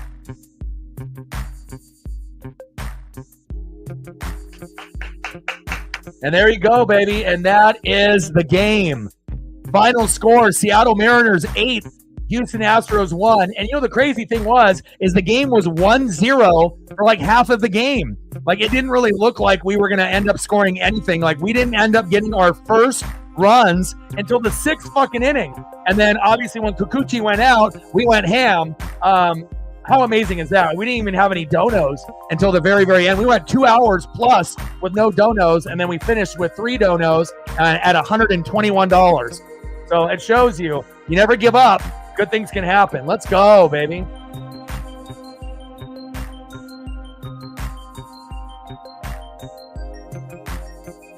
Mariners going against Kikuchi. Kikuchi was 9-0 for the Astros, now 9-1. I love that. I love that. And after that loss yesterday, we needed something like this. Let's be honest.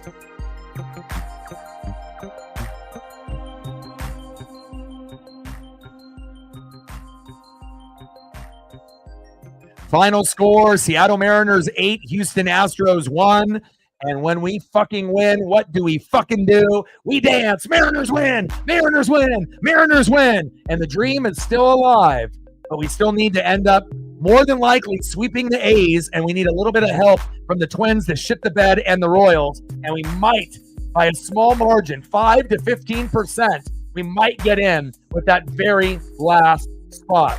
I mean, we obviously play chaotic baseball, and it's going to come down to the wire. Now, if we would have took care of business, early in the year, we would have never had this situation. We would have won the AL West over the Astros, but it is what it is. But it does feel really good to be able to celebrate this victory. When you're down 1-0 in the 6th inning, and then you end up winning 8-1, it's a great feeling. Hell yeah. Let's go.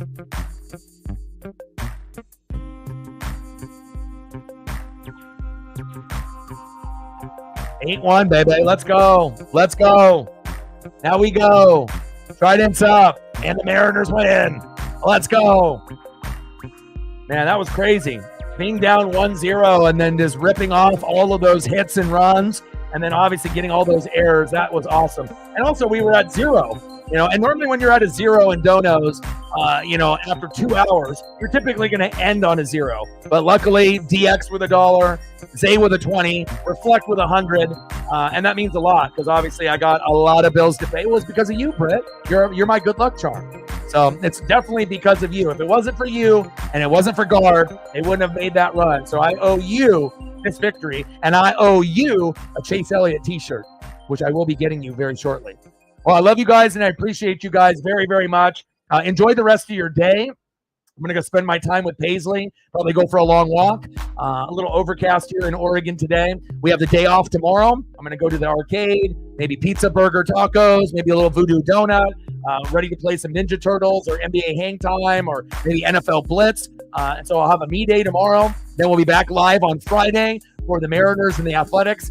Saturday for the Oregon Ducks and the UCLA Bruins, and then we'll also follow the Mariners that will be on about an hour and a half later. I'll do both Ducks and Mariners. Sunday, we're going to do Ravens and Bills for Sunday night. Monday, we're going to do the Lions and the Seahawks, and then I haven't looked ahead to see what's going on Tuesday. So that's where we're at. I hope everyone has an amazing Wednesday. I know I will. And I hope you guys have a great day. Zay, love you. Appreciate you. Lauren, African, Britt, as well as Reflect, DX, Anna, all the way from Mexico. Vamos Mariners. Let's go. You guys have a great rest of your day. And I got one question for you. We know talk sports like us. Your boy Ryan, Northwest Sports Fanatics, and I'm out. Go Mariners! Gang, gang.